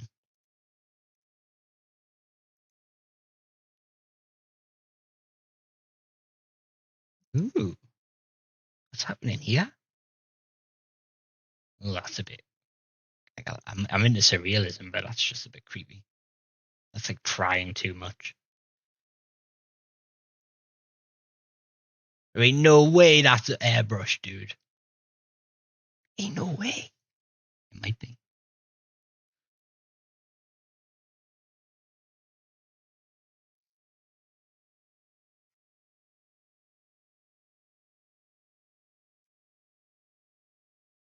Oh, I like that hair. It's quite good color. It also goes with this green like jade tattoo scheme they've got. And I like how they've done enough to not like overly sexualize a female character in an anime style. Well done. It's not often done. Do you know what I mean? You often see women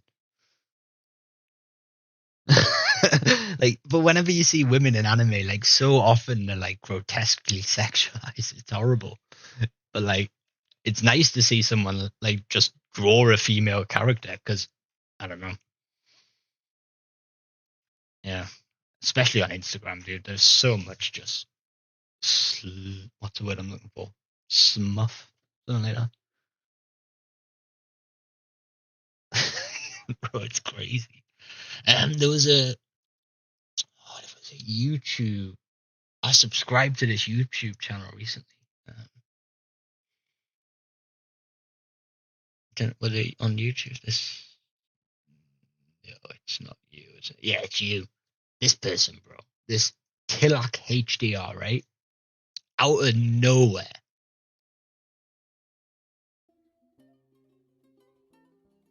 Like, just, you saw their main channel, they had nothing. You go on their shorts and it's just this.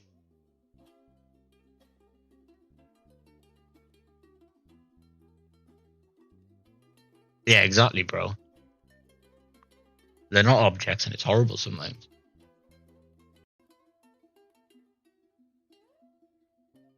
I did not know that, but that is, airbrush art is sick. Like, this person as well, like, just really good at their wood carving and stuff. Anyway, don't want to get copyright striked by like music or something. What the hell is this? Oh no. There's no way this is the same person, right? Yeah, dude, engraven's sick. There's no way this is the same person doing all these different art styles as well, right? Like,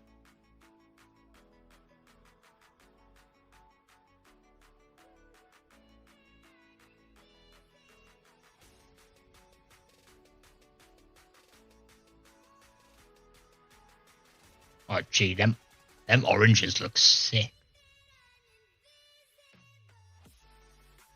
Bro, how do people do it?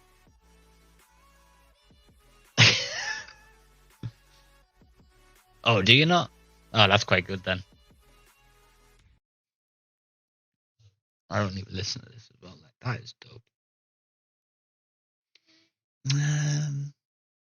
Oh, if you guys want any good Blender tutorials, this Ducky 3D is like most of the when I first started learning Blender, most of what I learned was from this guy. And he mostly does like really basic geometry nodes stuff, but yeah, he's actually really good. If you want to learn Blender, you should check him out. You know, some of these are just quick.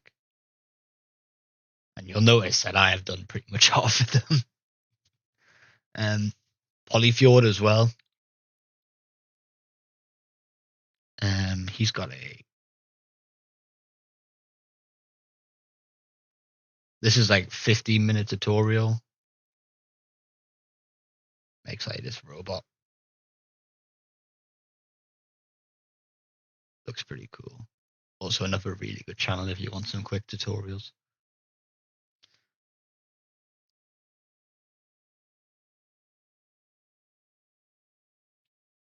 Oh, nice.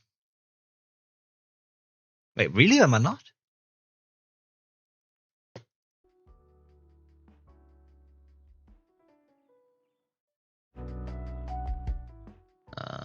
Okay.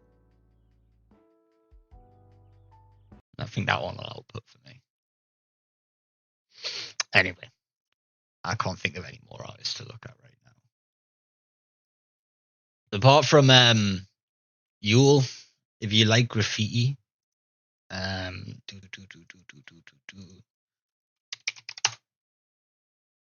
guy Scythe is pretty good.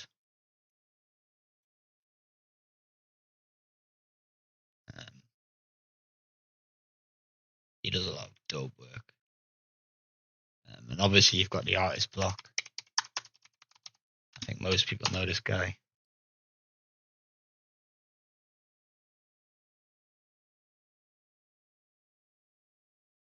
Yeah, exactly. It gives you the 3D element of stuff without having to try too hard as well, which is really nice. Some of the things you can make in Blender are so photorealistic as well. It's crazy. But yeah, this guy, if you really like graffiti artist block, is just dope. Um, yeah. Anyway, back to Blender. So what were we doing? It's not this script I wanted. Let's put the music back on.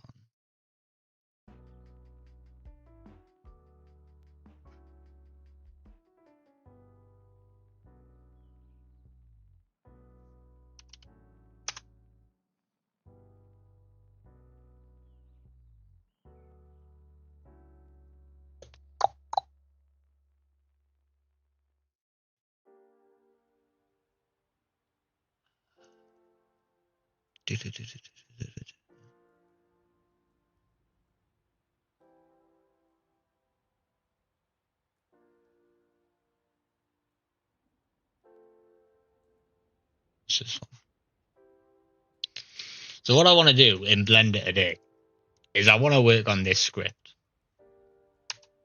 which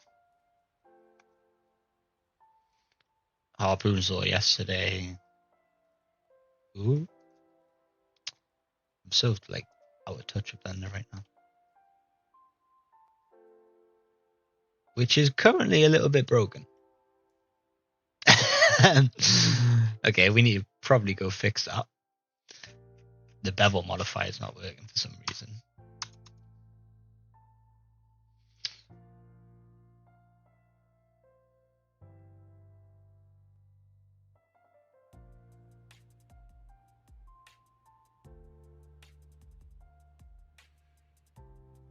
Oh, did I forget? Yo, check this. Right, let's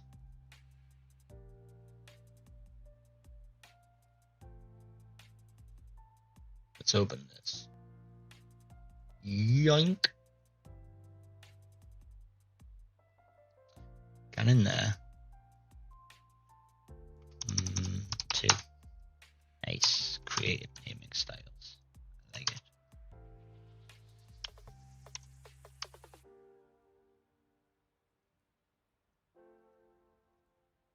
Cool. Thank you.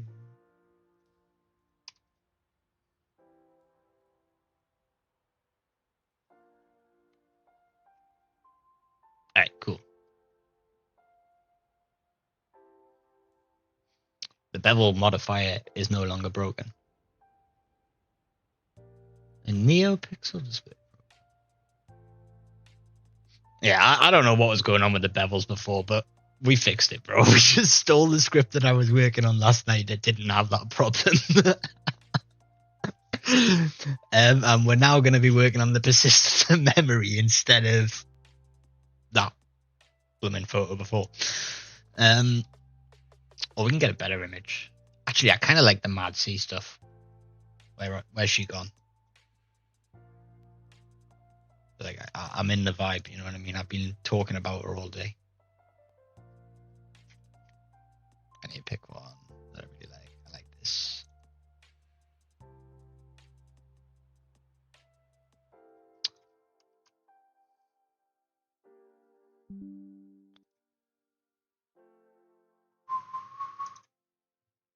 Don't worry, I'm not going to post this because I have just stole it off her. And there's my profile.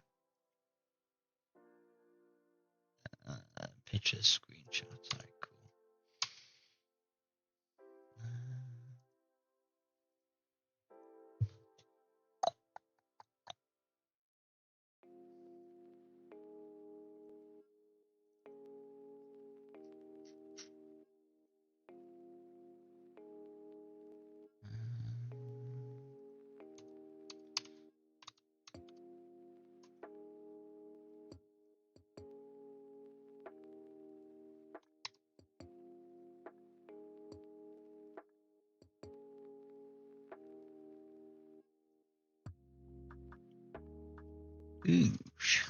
Right.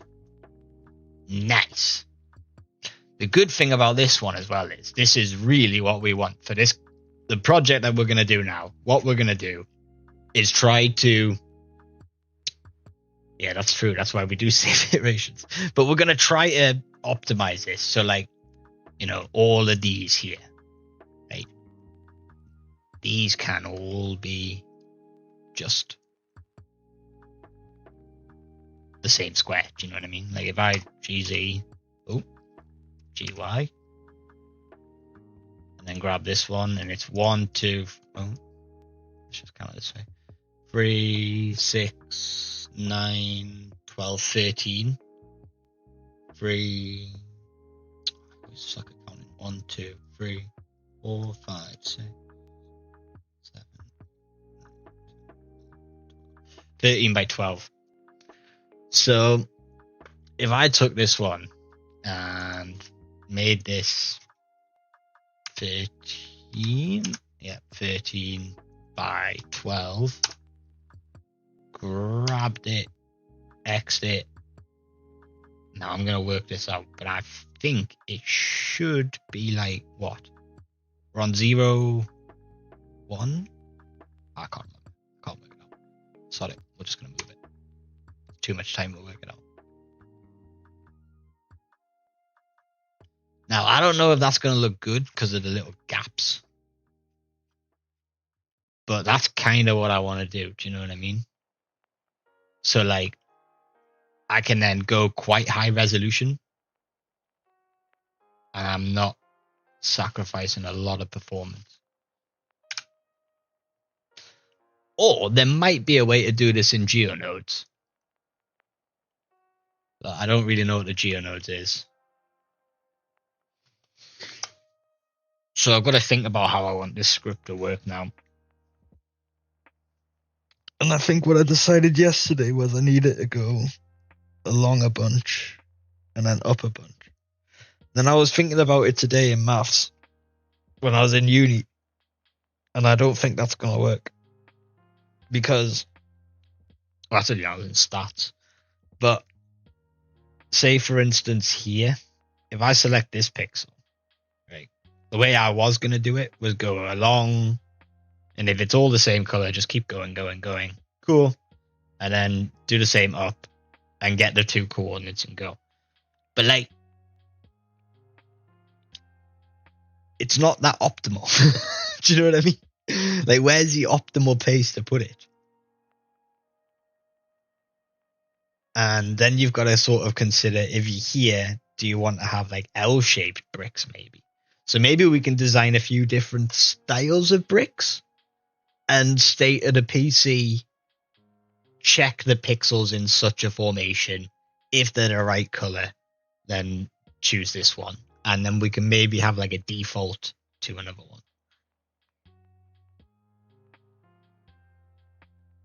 Yeah, exactly.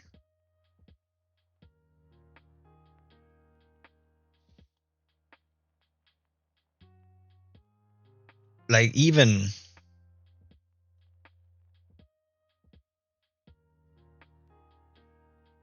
you know, like if we could get an L like that, the amount of power we get with an L is pretty strong because we remove 3 blocks in place of 1. We can make rectangles. We can make, you know, just loads of stuff. You had a rectangle there. You can make like a weird kind of cross thing. If I shift D this, G, it's gone. So if I duplicate this, grab it, move it in X, yeah, and then rotate it. I'm going to be very careful about the images that I'm making here. By the way, don't worry, I am aware. But like, do you know what I mean? You can make so many more images with just the L.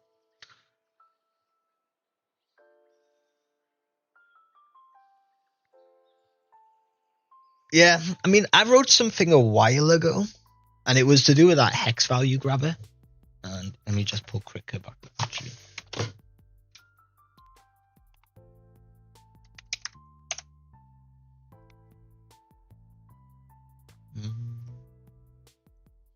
So I did something a while ago that was more like this.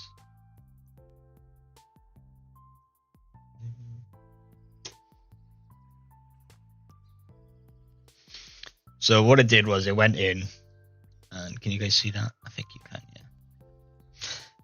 Went in, and if you imagine the pixels are all in a grid like this, and it was basically when you put your mouse over the pixel, this color here, it would check this one, this one, this one, this one, this one, this one, this one, this one. And it would basically give you a 9x9 grid of the pixels. So you weren't just seeing the individual pixel, you were seeing all the ones in a little grid next to it. The issue was with that, it really slowed it down.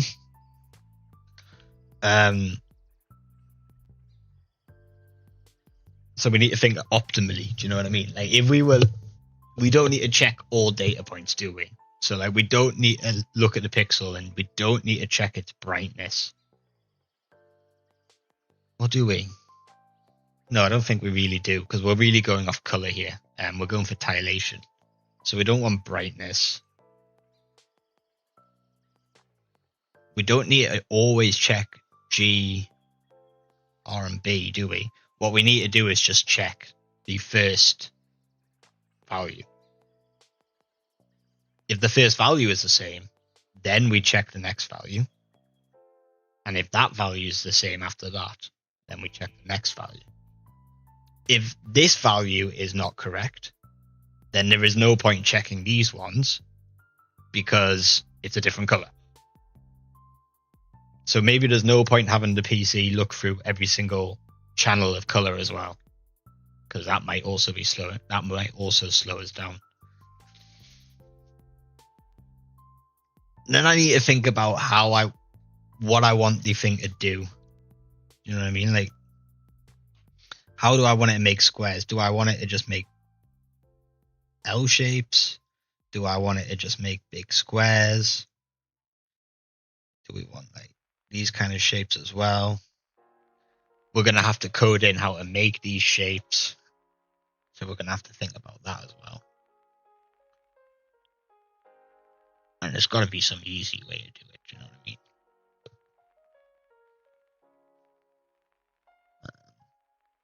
But yeah, let's see what we can do. Let's go.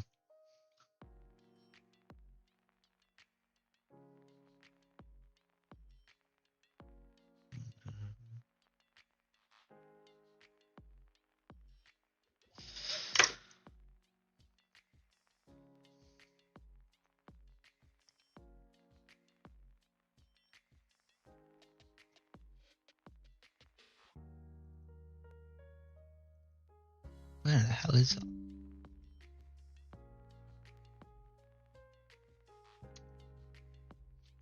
You know what? Watch. Because that happened.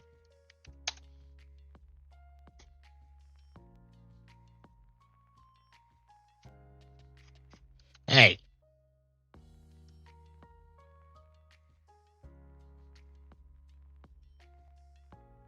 Save.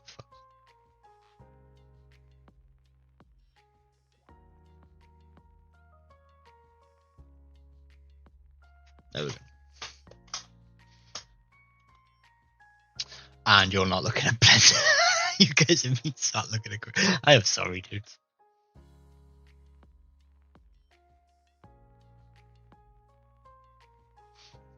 Okay.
Okay, what shapes do I want?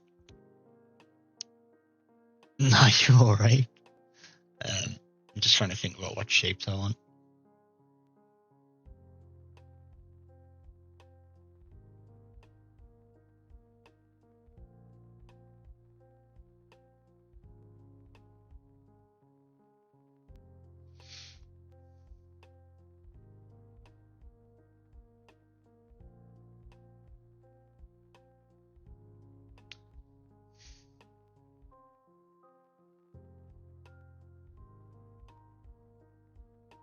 Sorry about that. Right, text messages. So shape 1. Let's get an L shape. How do I want to show what these shapes look like?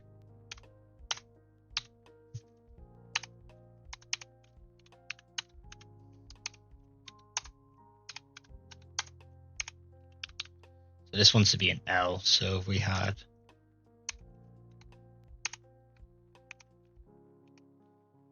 search 4x4 pixel grids, it should let us quarter the amount that we use sometimes.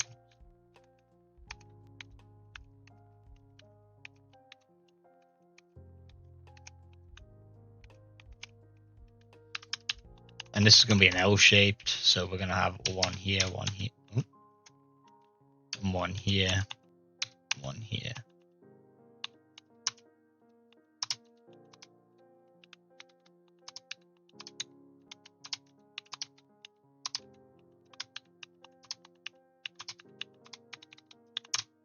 Like that. Or maybe we want it to be, because we're doing 4x4, there's no point having this be so small, is there?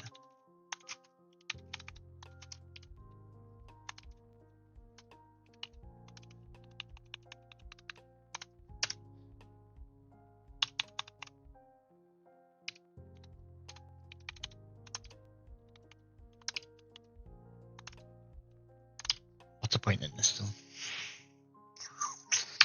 You can just go with that, can't you? Maybe we don't define shapes. Maybe we define... No, we have to define shapes. We have to make it up of cubes. I don't think I can code in a way to sort of just get each block and make a shape in that color, that way.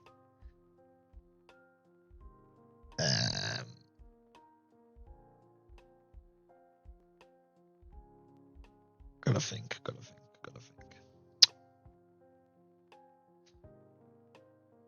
Because what we're going to basically do here is we're just going to go in bpy.obs.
So what I've basically done there is I've just made a few functions. The first one is create cube. Second one is generate cubes. I'm just gonna make the cube. Second one is just to generate it, and then I've called them down here. What I've done here is I've had to assign a variable to create cube, so I can then pass it into generate cube and actually do things with it, and maybe even delete it at the end of this.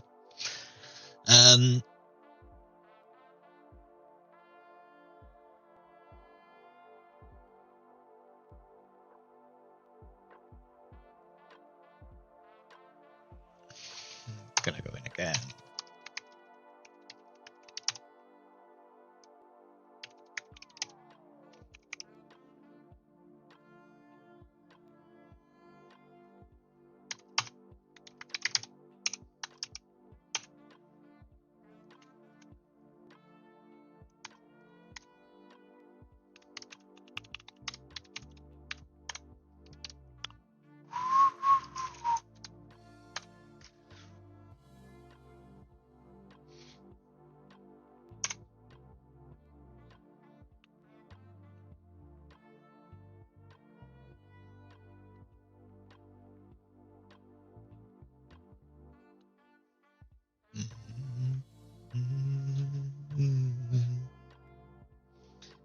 Saxophone solo, dude. Yeah,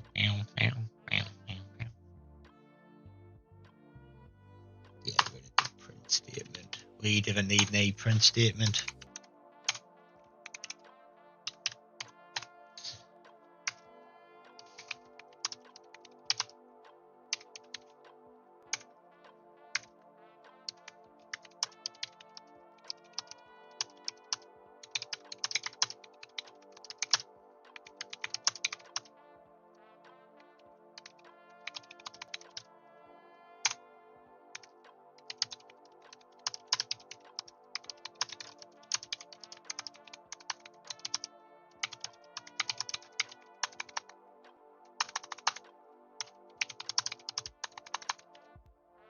Spawn instance. I don't. Do I instance?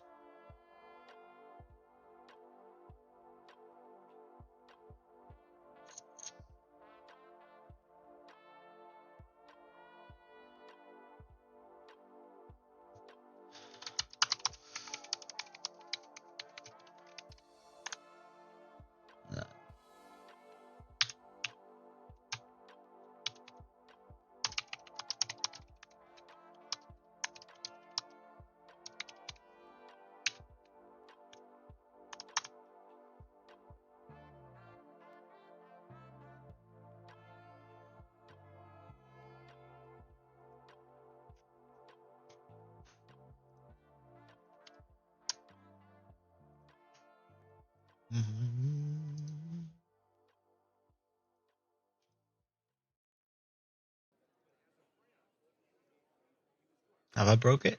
No, it works. I don't know. It does not.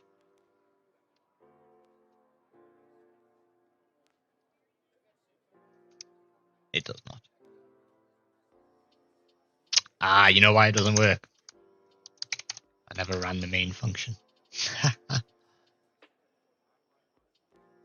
Have I broke you?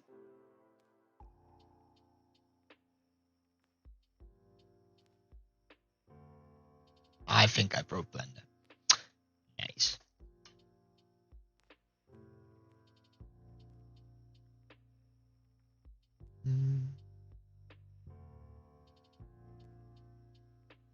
Oh, no, we're back. It works.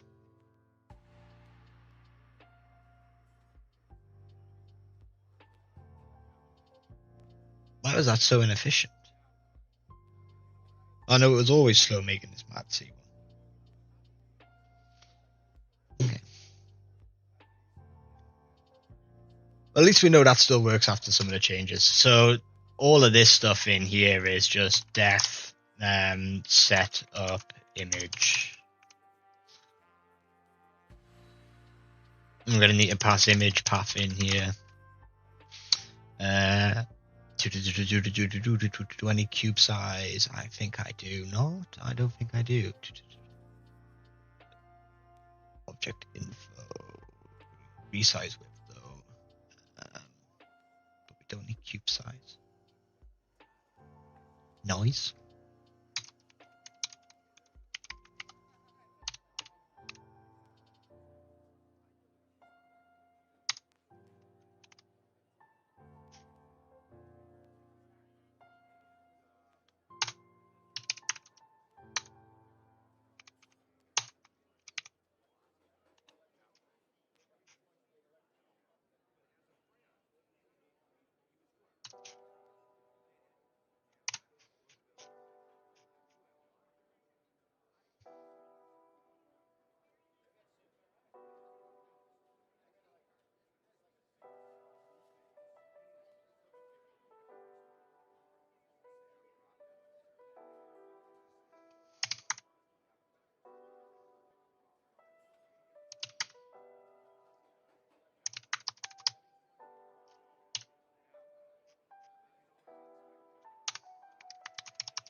This might break it though. I have a feeling this is going to break it.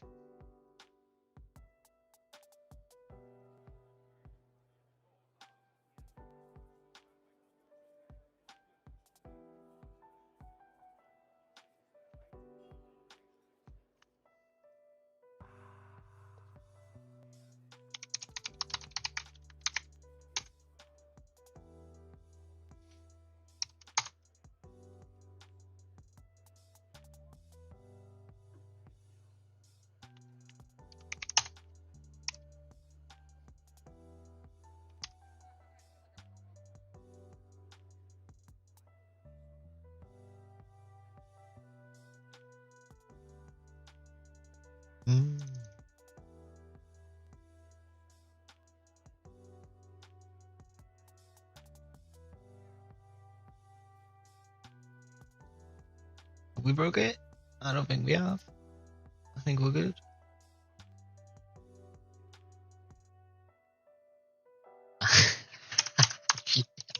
No, I have broke it, I think.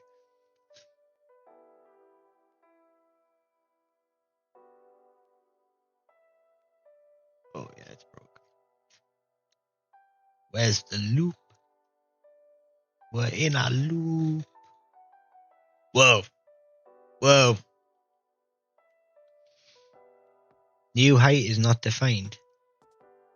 Wait, I didn't delete it.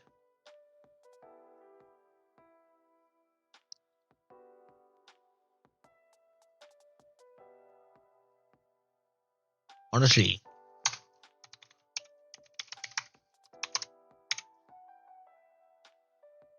No, I won't sort it out. Okay.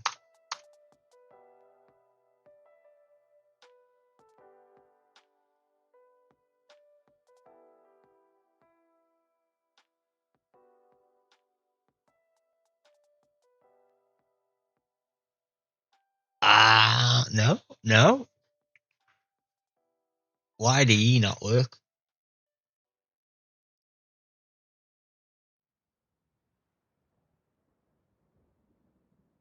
Interesting. Yeah. It's line 25, line 21. There's something wrong with this new height in pixel data. It's undefined, so apparently it's not defined, but we know it's defined because it's literally the line that's defining it. Oh, in line 49. Eh? Oh.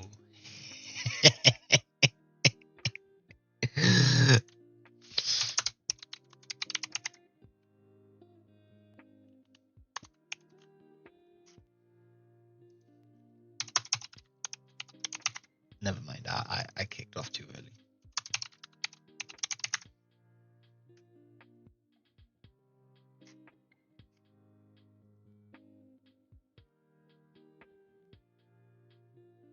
Hey, wait.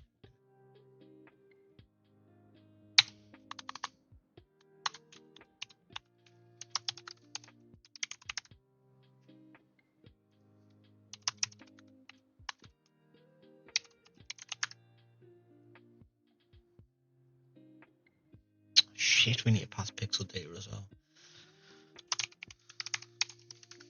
just going to end up with the same error.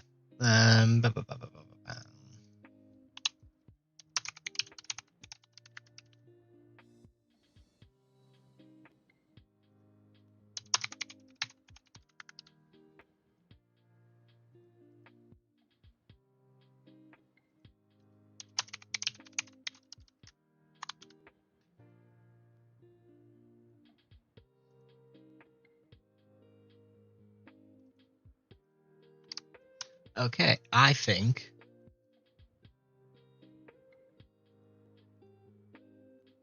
that should have fixed some of our issues. I keep forgetting.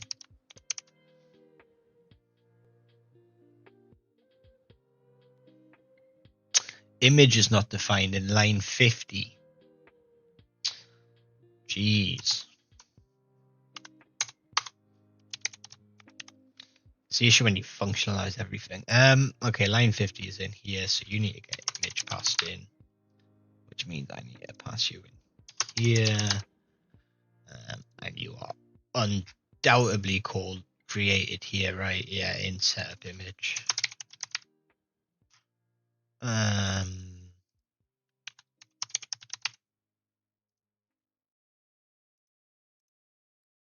don't run.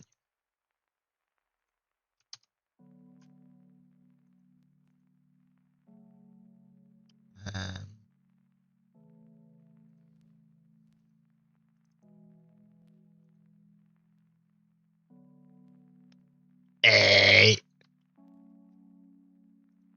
it's your boy. I fixed it. But you see what I mean, right? Harpoon, do you remember yesterday when I was telling you that, like, you can code without AI? AI is, like, not imperative to coding. But how long did it take me just to split all that into functions?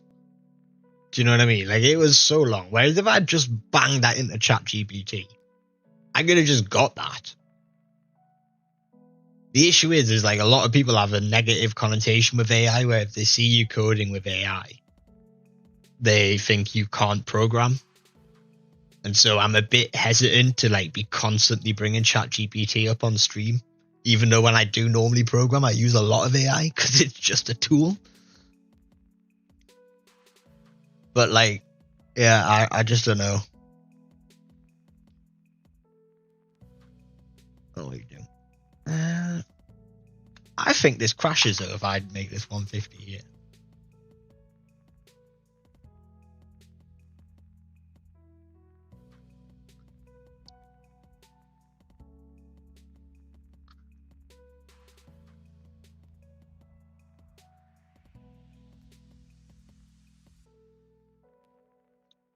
Yeah, there's a crash. There's a crash. Oh, no. Blender saved itself. Holy shit.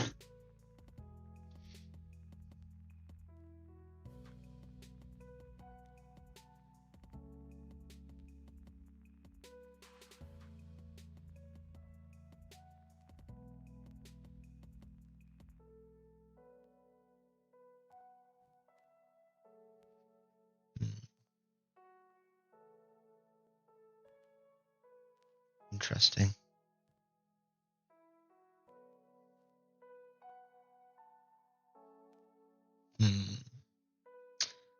Alright. So this is where it's in this function here. The main reason why I split this up was so it's just so much easier to think of where you are. So like up here, this is where we set everything up. We make an image, you know, we check the image, we go through it, we get the pixel data from the image, we get stuff like that.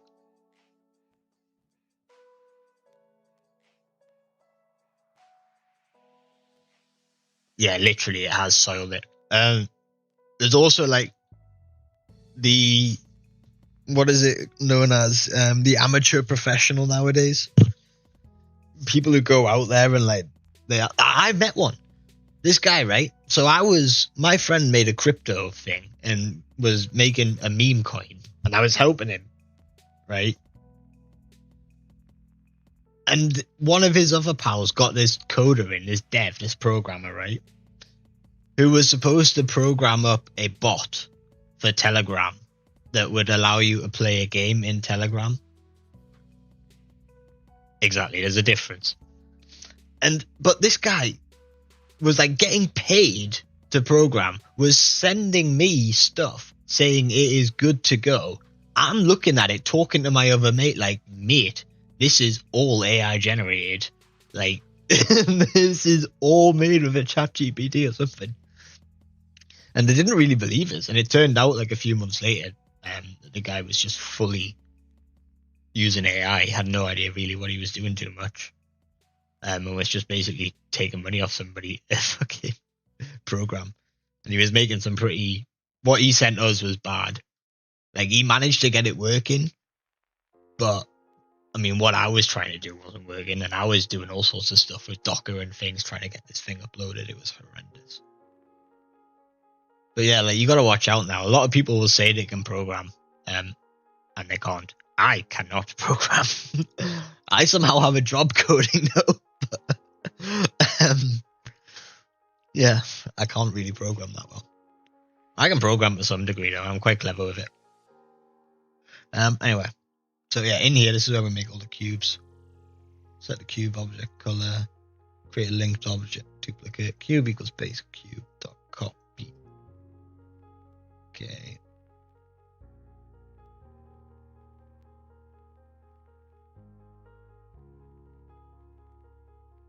So in here, we are going to want to, let's just start with squares, I guess.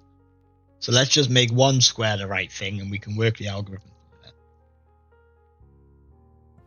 So in here, once we know how big the square is, we are going to want to pass something into these equations so that our cube adjusts its location. So we should probably comment that out.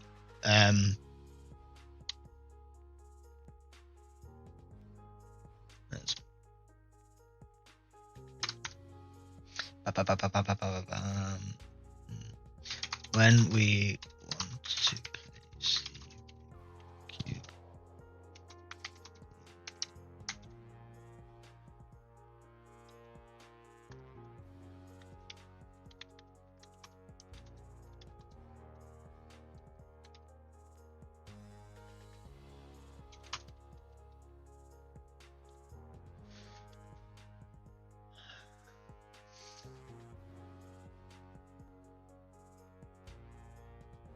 yeah, literally.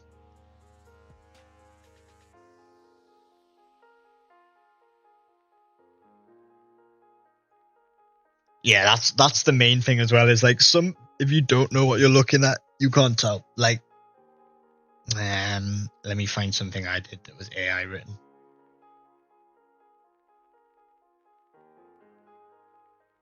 There'll be a load of stuff.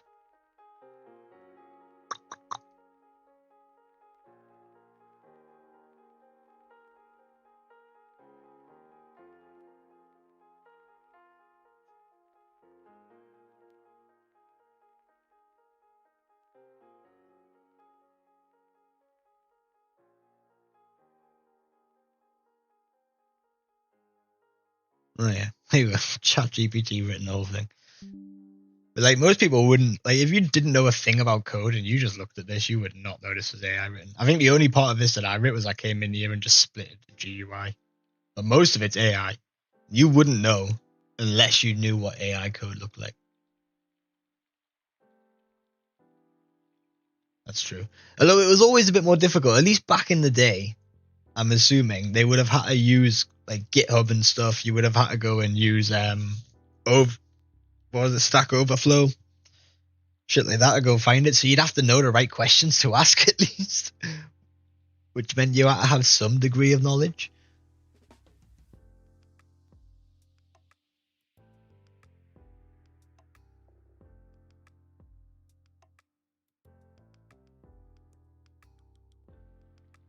Yeah, for real, bro.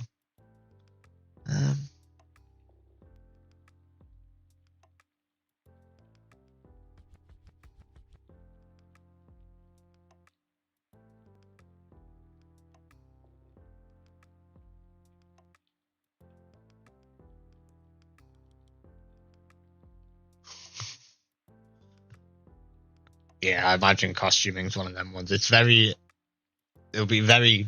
A lot of your clientele will be people who don't know the score and will think it's a lot cheaper than it is and get shocked. Unless you do like Comic-Con stuff, I guess. At least them people who go to like Comic-Con things, they'll know roughly how much they should be paying for their stuff. Do you know what I mean?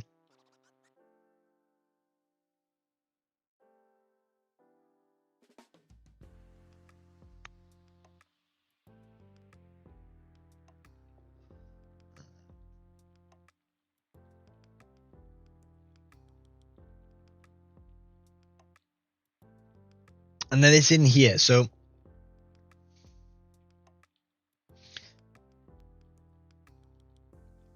I'm already in a double XY. Oh, bro. So there's a thing with code, like you don't want to indent more than 3 normally. Like genuinely, the rule is don't go more than 3 indents deep because it just becomes really difficult to read, and it just normally becomes slow. Yeah, exactly. Ridiculous, dude.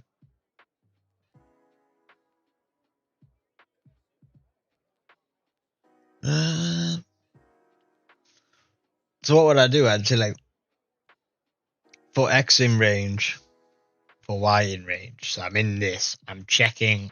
I'm on the for X, for Y. So I go into X first. I'm in the first column of X, and then I go up it to the top of Y. Ooh.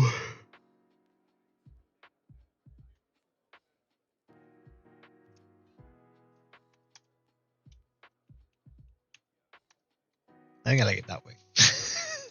I think I like the idea of going along the bottom more and then up.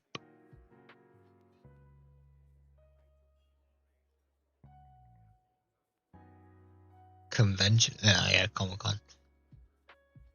Weddings. That and when Newcastle United play, I guess you can sell a lot of dinosaur outfits. Well, it's only when we play against Pickford, to be fair.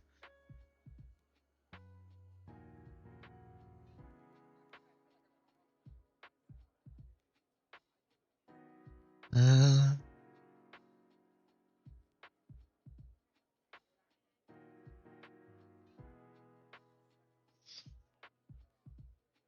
so now I'm going along the X column.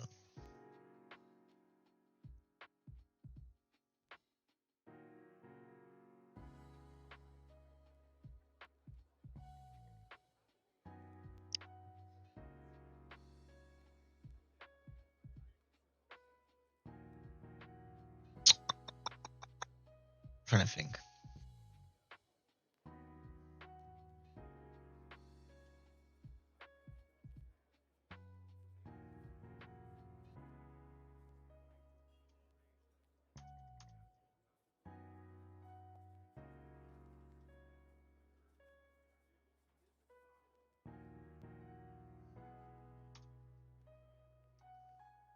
So here we go. What we do is we go into this first one and we go, yeah, at the moment we just go, nice, set it. Do you know what I mean? Set its data, bang, go here, set its data, bang, go here, set its data, bang, go here, set its data, bang. So surely what we should be doing is here, before we set the data,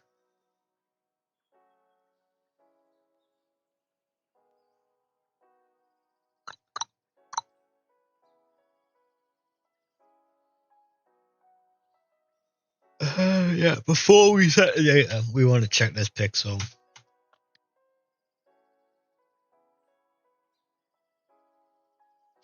We already store pixel index.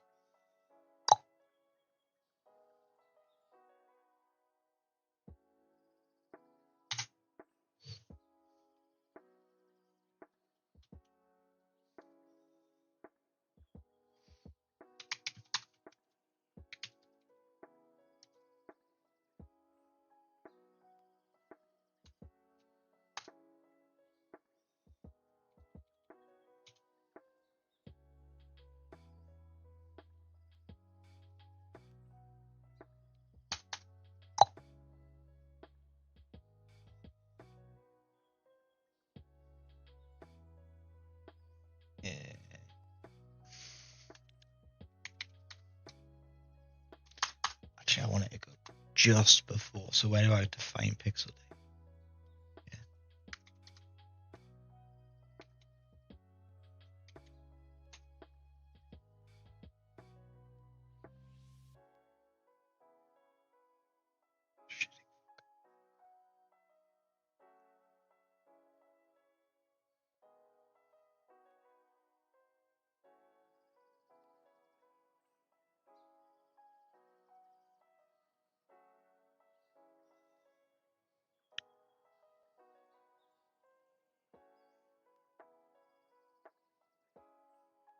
Okay, I'm gonna go smoke, and then I'll tell you what I'll do. When I come back, we'll modify this script, and we're gonna take all of these key variables, and when we run it one time, we're just gonna print all the key variables into another file so I can see them, and I know what I'm looking at, which would be a nice place to start, I think. So give me 2 seconds while I go smoke, and I'll just bang something on for you guys.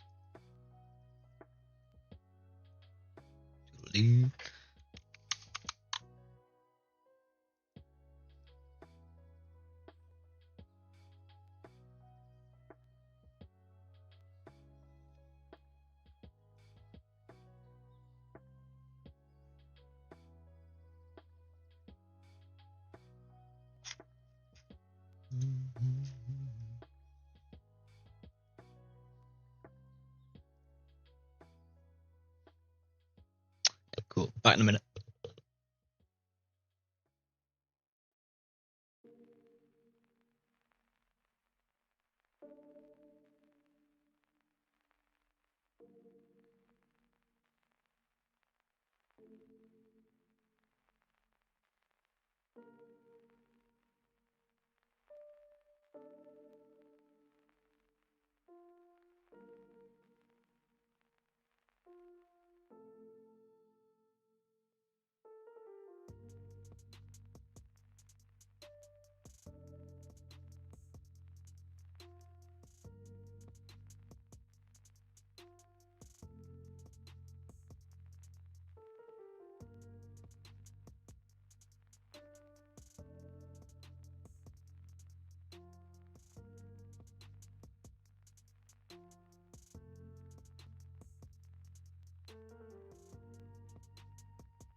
Hello, I am back. Oh. So, what were we gonna do? Oh yeah, by the way, these kind of shorts, I thought they would do really I like these. Do you know what I mean? Like these are quite satisfying to me. But these are like my most underviewed, or unviewed, I would say. Like these types, a bit disappointing. Yeah. Anyway, so where were we? Ah yeah, look at a mad sea, beautiful.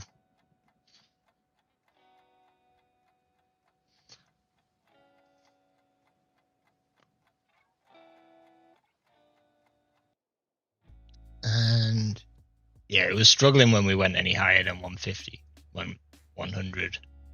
When we went to like 150, it was just rough. What I really need to do is find a.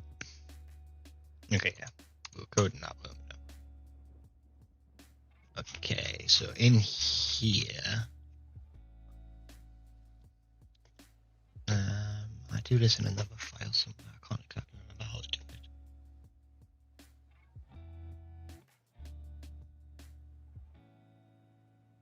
it. Do-do-do-do-do.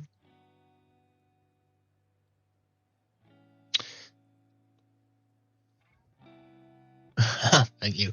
So thank you. I made something that, where do I put it? Collat's conjecture is when I was trying to do Collat's, and if you want to see what I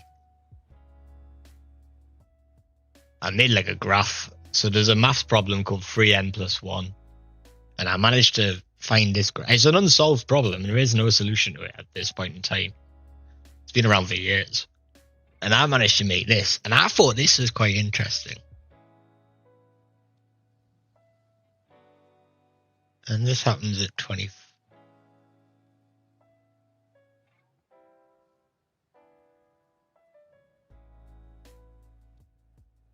Okay, yeah, sorry. I just got thinking about something there. There's a thing in maths with population growth, which descends into chaos after a certain value of r, where r is your growth limit. And the chaos is just insane. And the thing with the chaos is at certain intervals, it unchaoses. What's the word? It comes back to normal. And it's almost like this, you know what I mean? Like where we're going in chaotic, getting more and more chaotic, more chaos is coming in, and bang, just descended back down to normality a bit. And then a bit more chaotic, and then bang, normality. And then we're down to 1 up here. 3n plus 1, really famous problem. If you're interested, go look at it. But we are here because of the old scripts. Oh, and if you want to see the data that graph was made off, it was like iterating through all that. We need to go for here.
Is there anything else I want? Let's just get the image as well. See what that looks like. Cool. Thank you.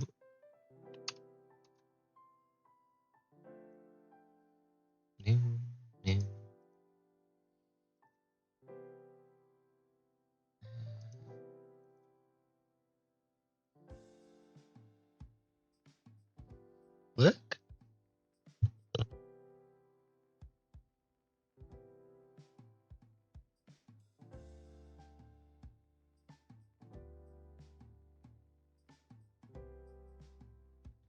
Shit.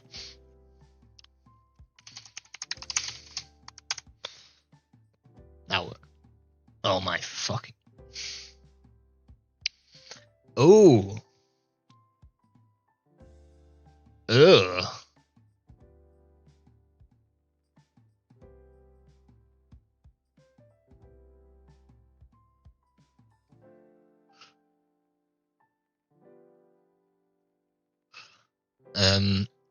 Okay. So Blender's not allowed to write new files, and it's not allowed to write over other files. That's what that means, essentially.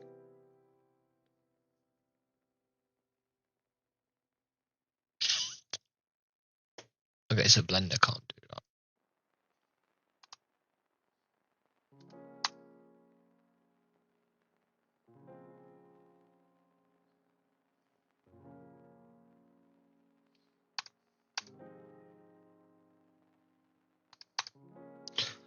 Blender can't do it,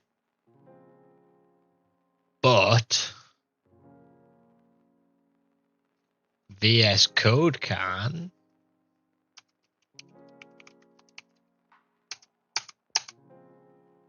Oh, I need ChatGPT for this. I just need it. I've forgotten how to do this. Give me my AI.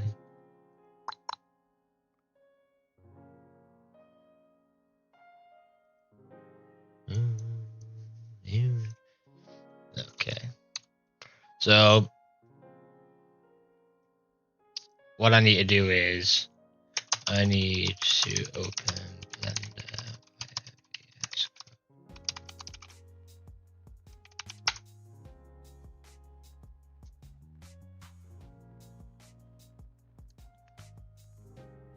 Yeah.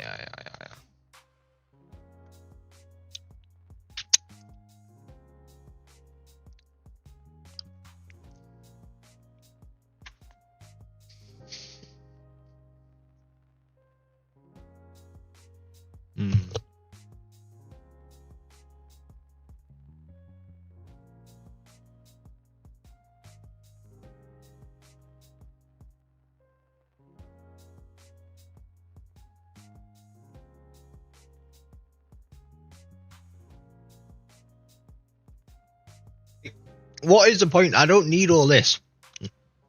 You.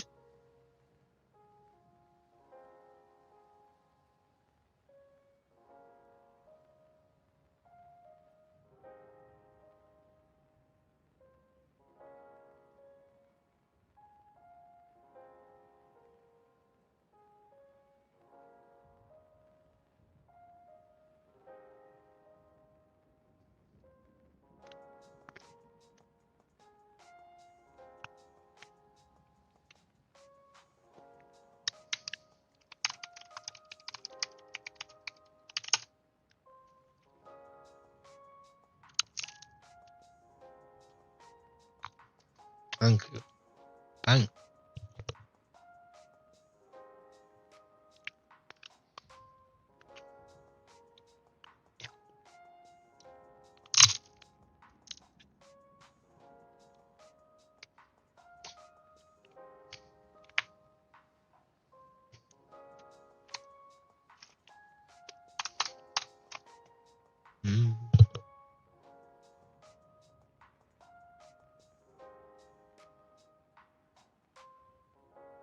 No, dude, it's because I'm eating, so I'm trying to mute my mic so you don't hear me eating.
This might work. No worries, dude. You're welcome. Yeah, let me know if I accidentally forget to mute it.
If anybody ever played World of Warcraft, the computer is it's out of mana.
There we go.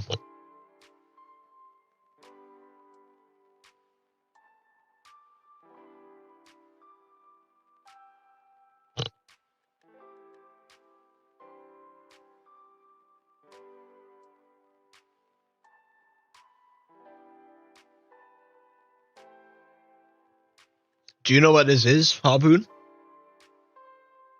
you know what you're looking at right now?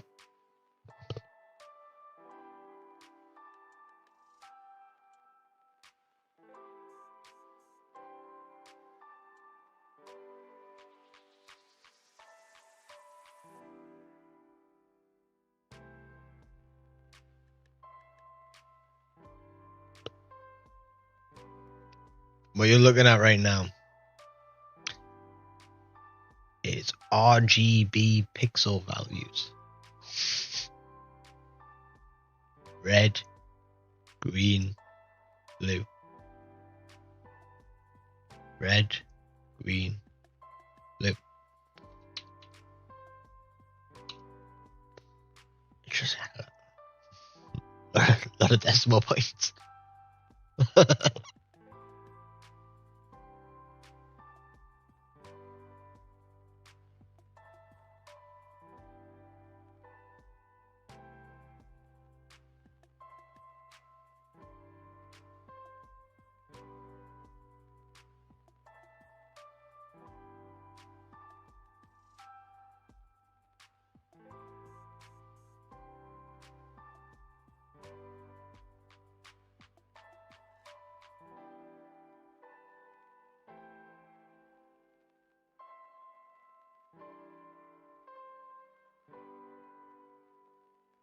Oh, you got it right.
Mm-hmm.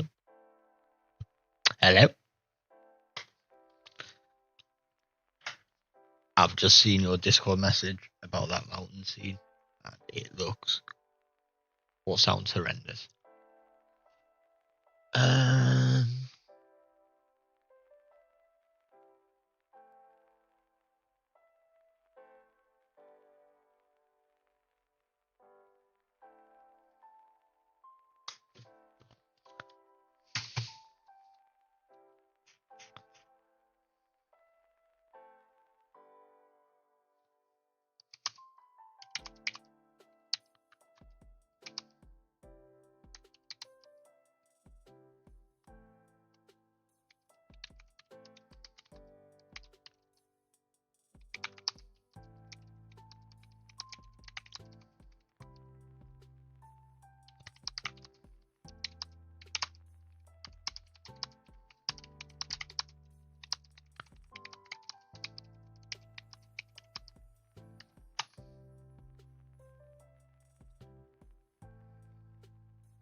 Jippity knows what we want.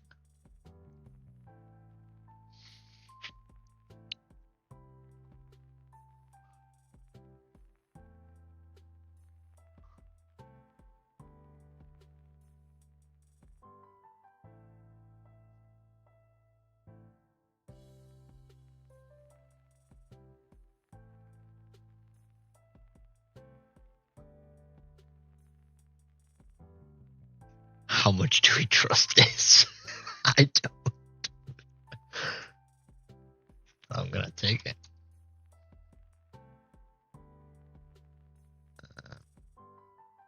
Oh yeah, that's still in mega crash mode, isn't it?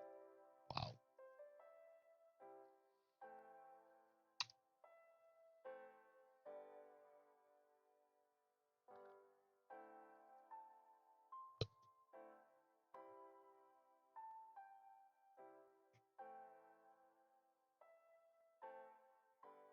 Open.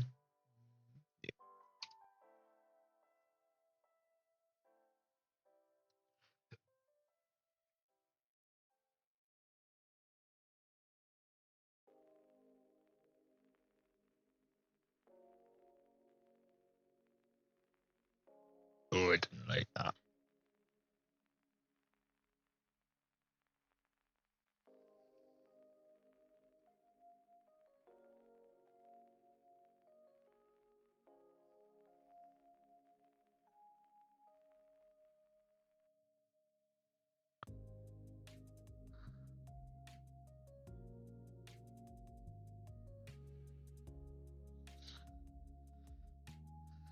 Oh, I don't think Blender like that.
See, just give him a bit of time.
Right, that's not coming back, is it?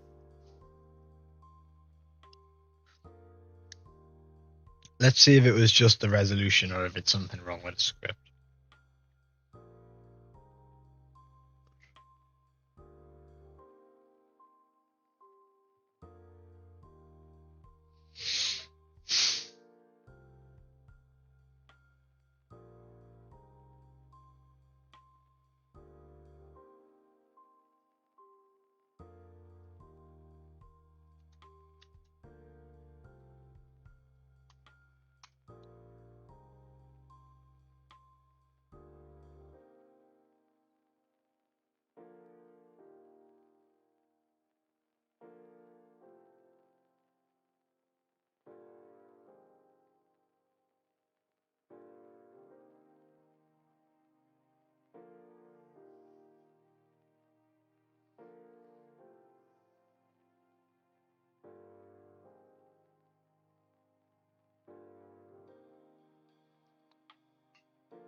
Nah, it won't be, because it'll be a case of, since we're checking 9 pixels now to every pixel, we'll have reduced the amount of things we can do by like 10 or something ridiculous like that.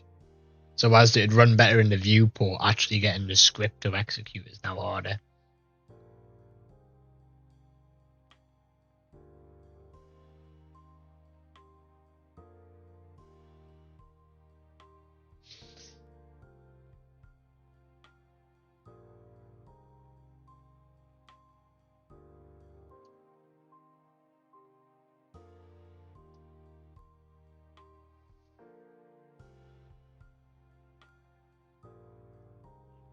You see, at 10 it worked.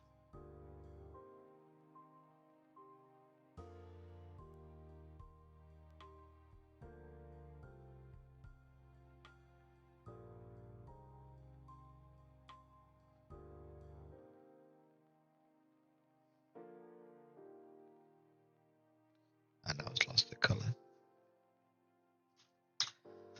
Screw this. Right, that's enough of that. That's going to hurt my head if I look at it a bit more. Leave the code for now. I may just go and do a quick tutorial. Should we do a tutorial?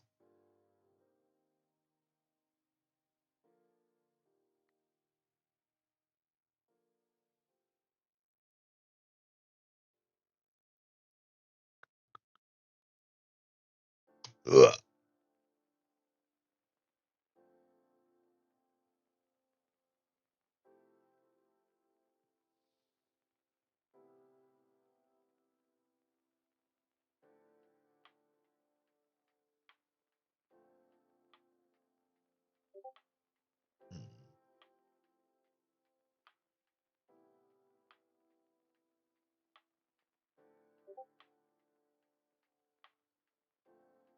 What the fuck?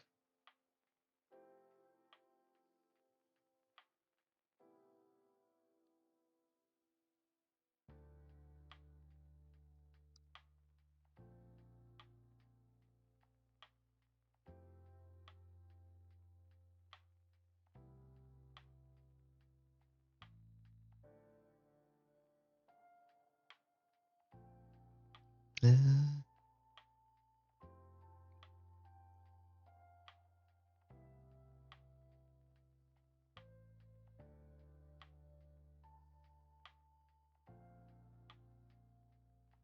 41-minute tutorial. That's sick, but it's 41 minutes.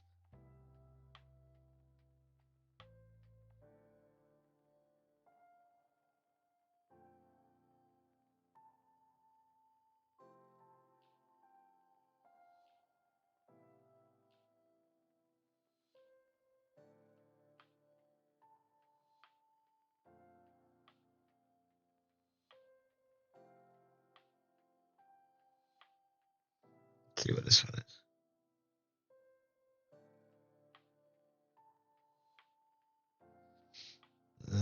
Let's have a look.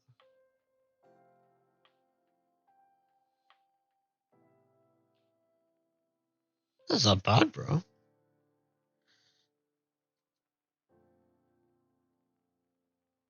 It's it's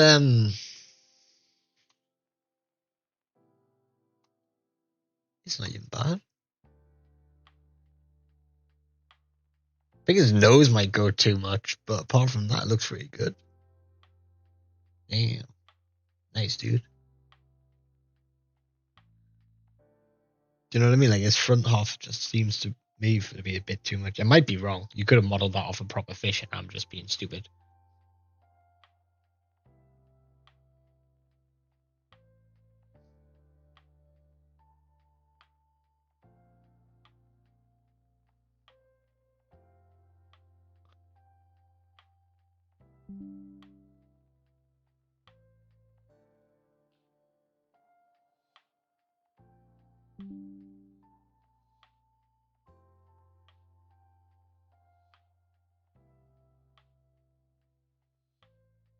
Oh, dude.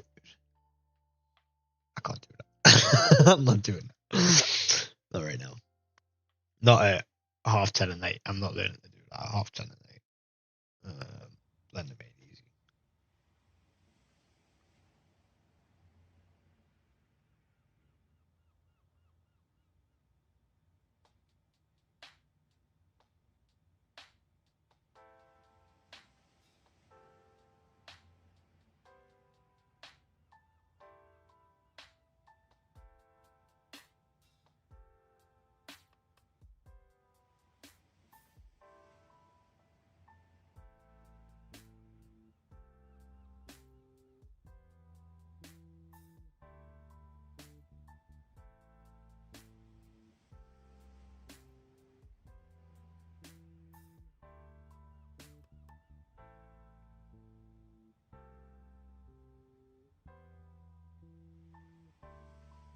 Yeah, true. It gives you that, like, real power and control sometimes.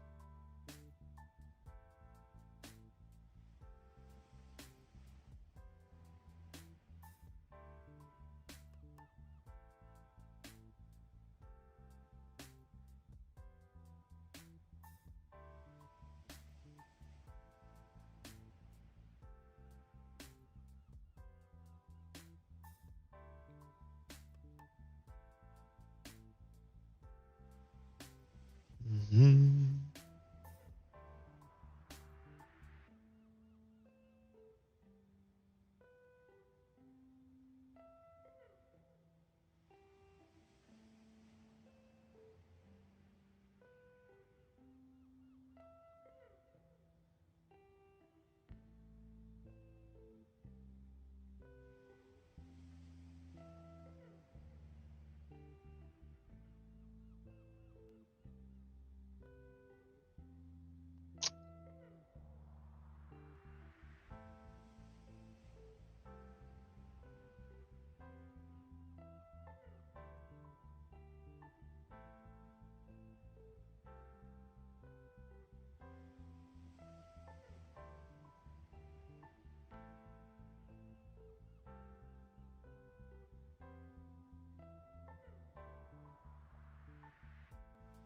Mm-hmm.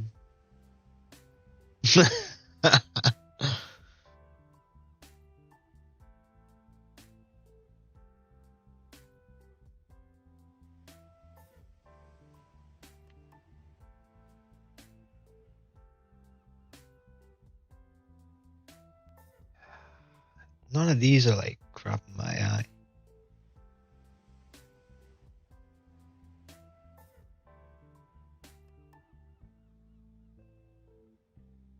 I was kind of hoping this guy would have done a tutorial on how he made this.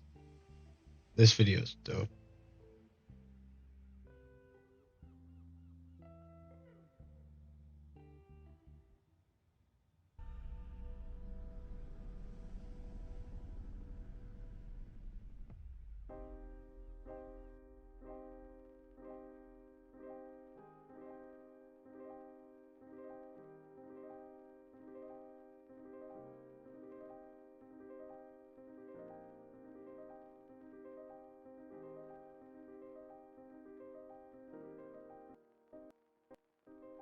this one that I wanted actually.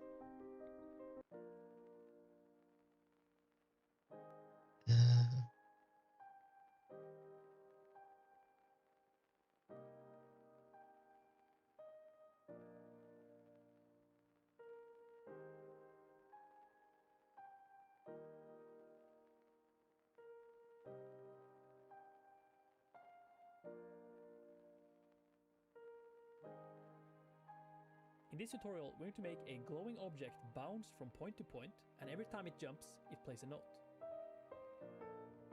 So what's happening under the hood here is that we're making a vector object follow a predetermined path, playing a predetermined song.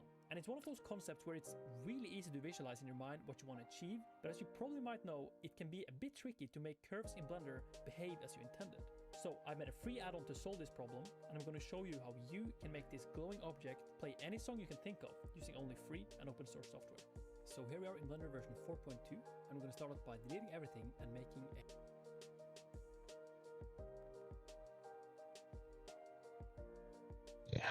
Keyframing things manually is nasty. I don't know. I don't have the feel for it. I just. traveling through our music. So I'm going to press F2 and It's like to project, I can do it, and then we're going to give this some but then like whenever I watch it, I realize there's like 2 frames that just never make sense, and I just can never get them right. But we don't want the curve to swing like this. We want it to be perfectly straight. So let's press Tab to go to edit mode, and then let's press V to set the handle type to automatic. So now when you go back to Oh, object bro, mode, that is you so want this helpful. curve to be shaped like a projectile, like this. This one I'm watching now.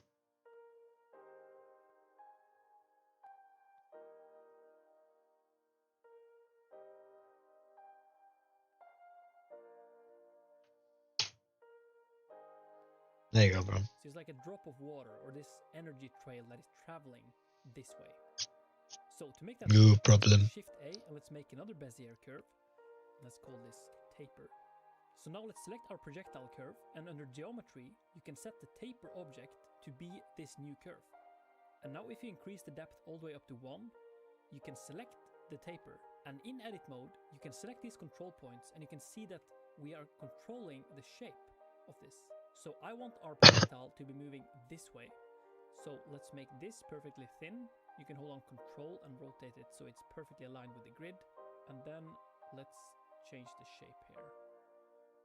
And I want this to be like a round shape, but you can see that we are limited by the poly count of our curve here. So to increase the resolution of our projectile, you can increase the resolution preview. But now you can see that even though we have increased this to be a lot, it's still low poly. And that is because we also need to increase the resolution of the taper. So let's select our taper and let's click and drag, increase this a little bit more. So now we have a higher resolution projectile, but if you view it from the side like this, you can see that it's still low poly on this angle. So to fix this, we can increase the bevel resolution. And what's really powerful about the workflow we're doing today is that this is a completely non-destructive workflow. So at any point, if something is lagging in your viewport or something like that, you can always change the resolution preview without changing the behavior of our animation. Okay, so let's tweak this shape a little bit more. I think it's too thick, so let's just lower the bevel depth a little bit. And then I want it to be a little bit rounder at the edge. So to do this, we can select the projectile, press Tab to go to edit mode, right-click subdivide, and now we have a new control point in the center here. So let's press G and X to move it on the X-axis, and now you can see we can change the weight of this a little bit. And then let's take this point at the tip and let's scale this down. So now we have a beautiful shape that is a little bit of a head over here, and then it's a little bit thinner back here, which I think is really cool. But feel free to make whatever shape you like. Okay, so let's give this projectile something to bounce between. I want to go Shift A, let's make a mesh plane, and let's scale this down. And I want to view this from above, so let's press Z on this gizmo. You can also use numpad 7. And now we want to just make a bunch of copies of this. So let's press Shift D and move it over there, Shift D, another one. And I want to do some jumpings where it's first it's close and then it's far away. So let's just make a bunch of copies. Let's make it go back and forth a little bit. And now we want to make this bounce in between these points. And to make this trajectory a little bit natural, I want the trajectory of the longer distances to be a higher bounce, and I want the short distances to be a lower bounce. And you might be thinking, well, that's just something you could figure out with math, I guess, right? And yes, you are right. So I made an add-on to do this, and it's actually not an add-on you even need to download. if you are in Blender version 4.2, you can simply select all these objects and you can go F4, Preferences, and in the Get Extensions tab, you can just search for Simple Bounce Curve. And there you can see, there is my extension. And if you click Install, you have the Oh, bro, my guy's got his own add-on in the Blender extensions. What a G. installed. That is so cool. So the extension platforms on Blender is really nice. So with the add-on installed, select all the objects you want to make a bounce curve in between, and let's go Object, and then you can click this new button which is called Create Bounce Curve. So now we have this curve that is bouncing in between these objects. To make our energy trail follow this curve, I think I want to scale it down a little bit actually. So let's select the taper curve and the projectile curve and just scale these down by pressing S. And then once you have scaled them down, make sure you go Ctrl A, Apply Scale. So to make our curve follow the path, let's select our projectile. Let's go to Modify Properties, Add Modifier, Deform Curve. And then you set the curve object to be our new simple bounce curve.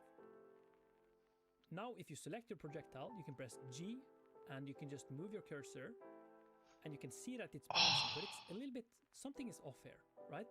And the problem is that when we are moving it right now, we're moving it on all the axes actually, on the x-axis and the y-axis and the z-axis. But if you lock the y and z-axis, now you can press G and move it, and it will only move on the x-axis, and it is looking a lot better.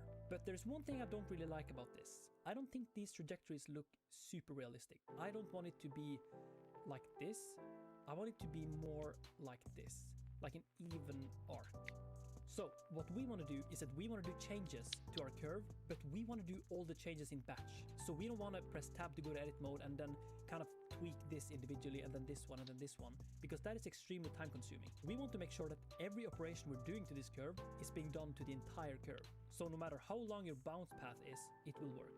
So select your path, press tab to go to edit mode, and then press A to select all of the points. And then you want to hold down shift and select one of the points so it's kind of like highlighted like this, so it's like a white, you see these white things? Because if you don't do that, this next thing won't work. So we're going to go F3 and search for checker deselect. And now you can see that we have selected only the bottom points. And you can bring up this little menu, you can offset it by 1. And now we have all these top points selected. So since this curve is alternating between bouncing and, you know, flying in the air, we can use this technique to very easily select only the top points of the curve. So now that these are selected, we can increase the scale. But if you just press S and scale it up, it doesn't really work. We have to change the transform pivot point to individual origins. And now you can press S and you can scale this up. And look at that, we have a much more natural trajectory. And if you want to change the Oh, my guy is a genius. you can reset the position of the 3D cursor by pressing Shift C. And then you can set the transform pivot point to 3D cursor. So now when you press S and Z, you can scale this up on the Z axis. So it's bouncing a little bit higher or lower. And then you can change it back to individual origins if you like and tweak a little bit more. Okay, so I'm happy about the bounce trajectory, but I don't want the curve to start in the ground here. I want it to start somewhere over here and bounce down, and then it starts bouncing. So to do this, let's select our bounce path. Let's press tab to go to edit mode. And you want to select this point right here. But you cannot select this by pressing click and select because these are multiple points, so you will mess it up. So you can click and drag to box select. So now you have the entire thing selected. So now you can press E to extrude this, and then let's press E to extrude it once more. Let's click and drag both of these, and then go V and set the handle type to automatic. And then if you like, you can rotate this a little bit. Yeah. So now let's animate our projectile. Let's press K to insert a location keyframe, and then let's zoom out so we can see everything. And then let's go all the way to frame 250.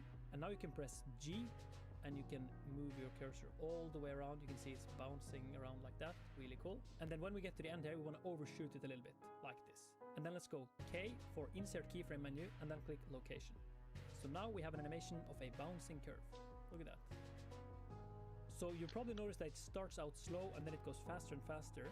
And that is because Blender's default keyframe interpolation is Bezier, but you want it to be linear. So if you want to see what it looks like, you can just pull this up and press Ctrl Tab, and then you can zoom out there.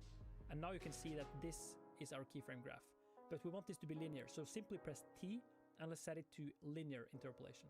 So now it will go at the same speed. So let's press Ctrl Tab to go back to the timeline view, and let's bring this back down. You know, I'm so happy about this effect. It just feels so organic when this is just bouncing in between the objects like this. So I actually recommend that you experiment with this, because this has a lot more use cases than just visualizing music. One thing I've been using it for is to do stylized map animations, for example, which becomes really easy with this add-on.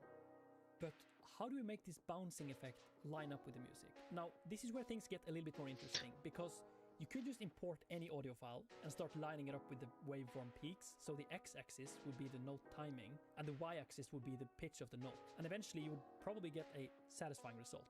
However, if you can create your music digitally, you can export it as a MIDI file, which is a format that contains a ton of information about the notes that were played, like their velocity, timing, and pitch, which is exactly what we want.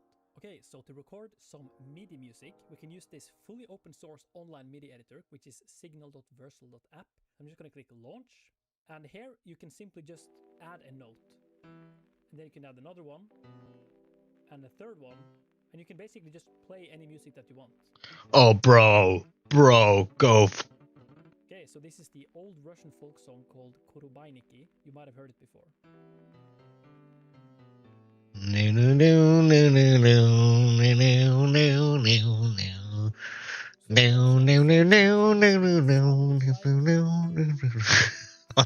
just going to go for a default acoustic grand piano. So to save this as a MIDI file, let's go File, Save. And in addition to the MIDI file, we also want to export this as an audio file. Bro, you're telling me I can play the piano on the... Oh, gee. If I can play piano in Blender, that's game over, dude.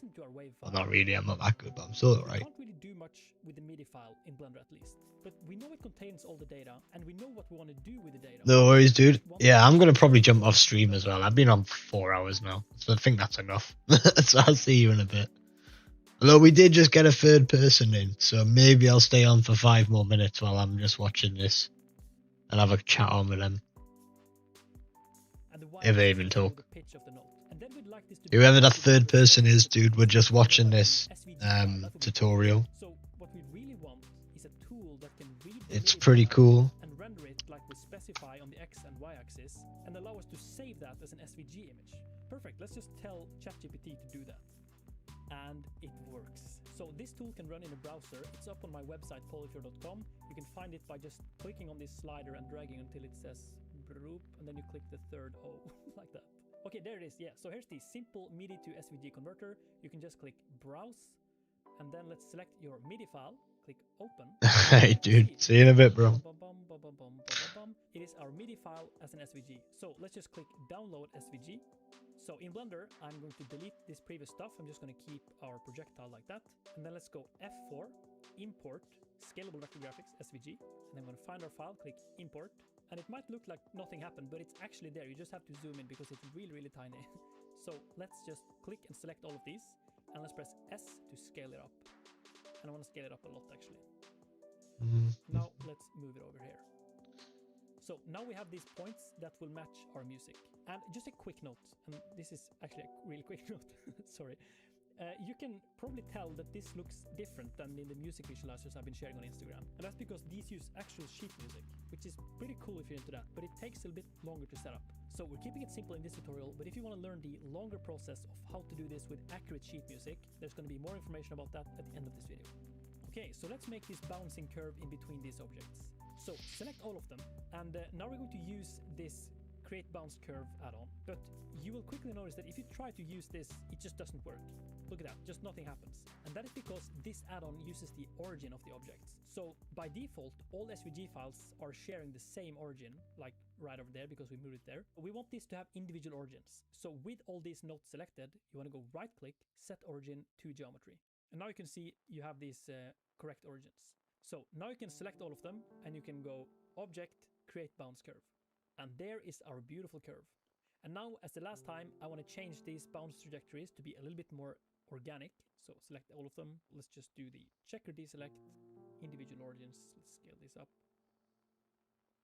Yeah, that's good. And then I also want this to start a little bit like this.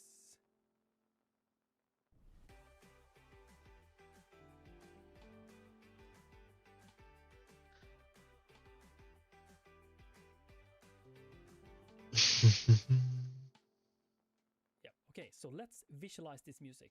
So let's take our projectile and let's go to the modifier properties. You can see we already have the curve modifier. So let's Okay, I think that will do.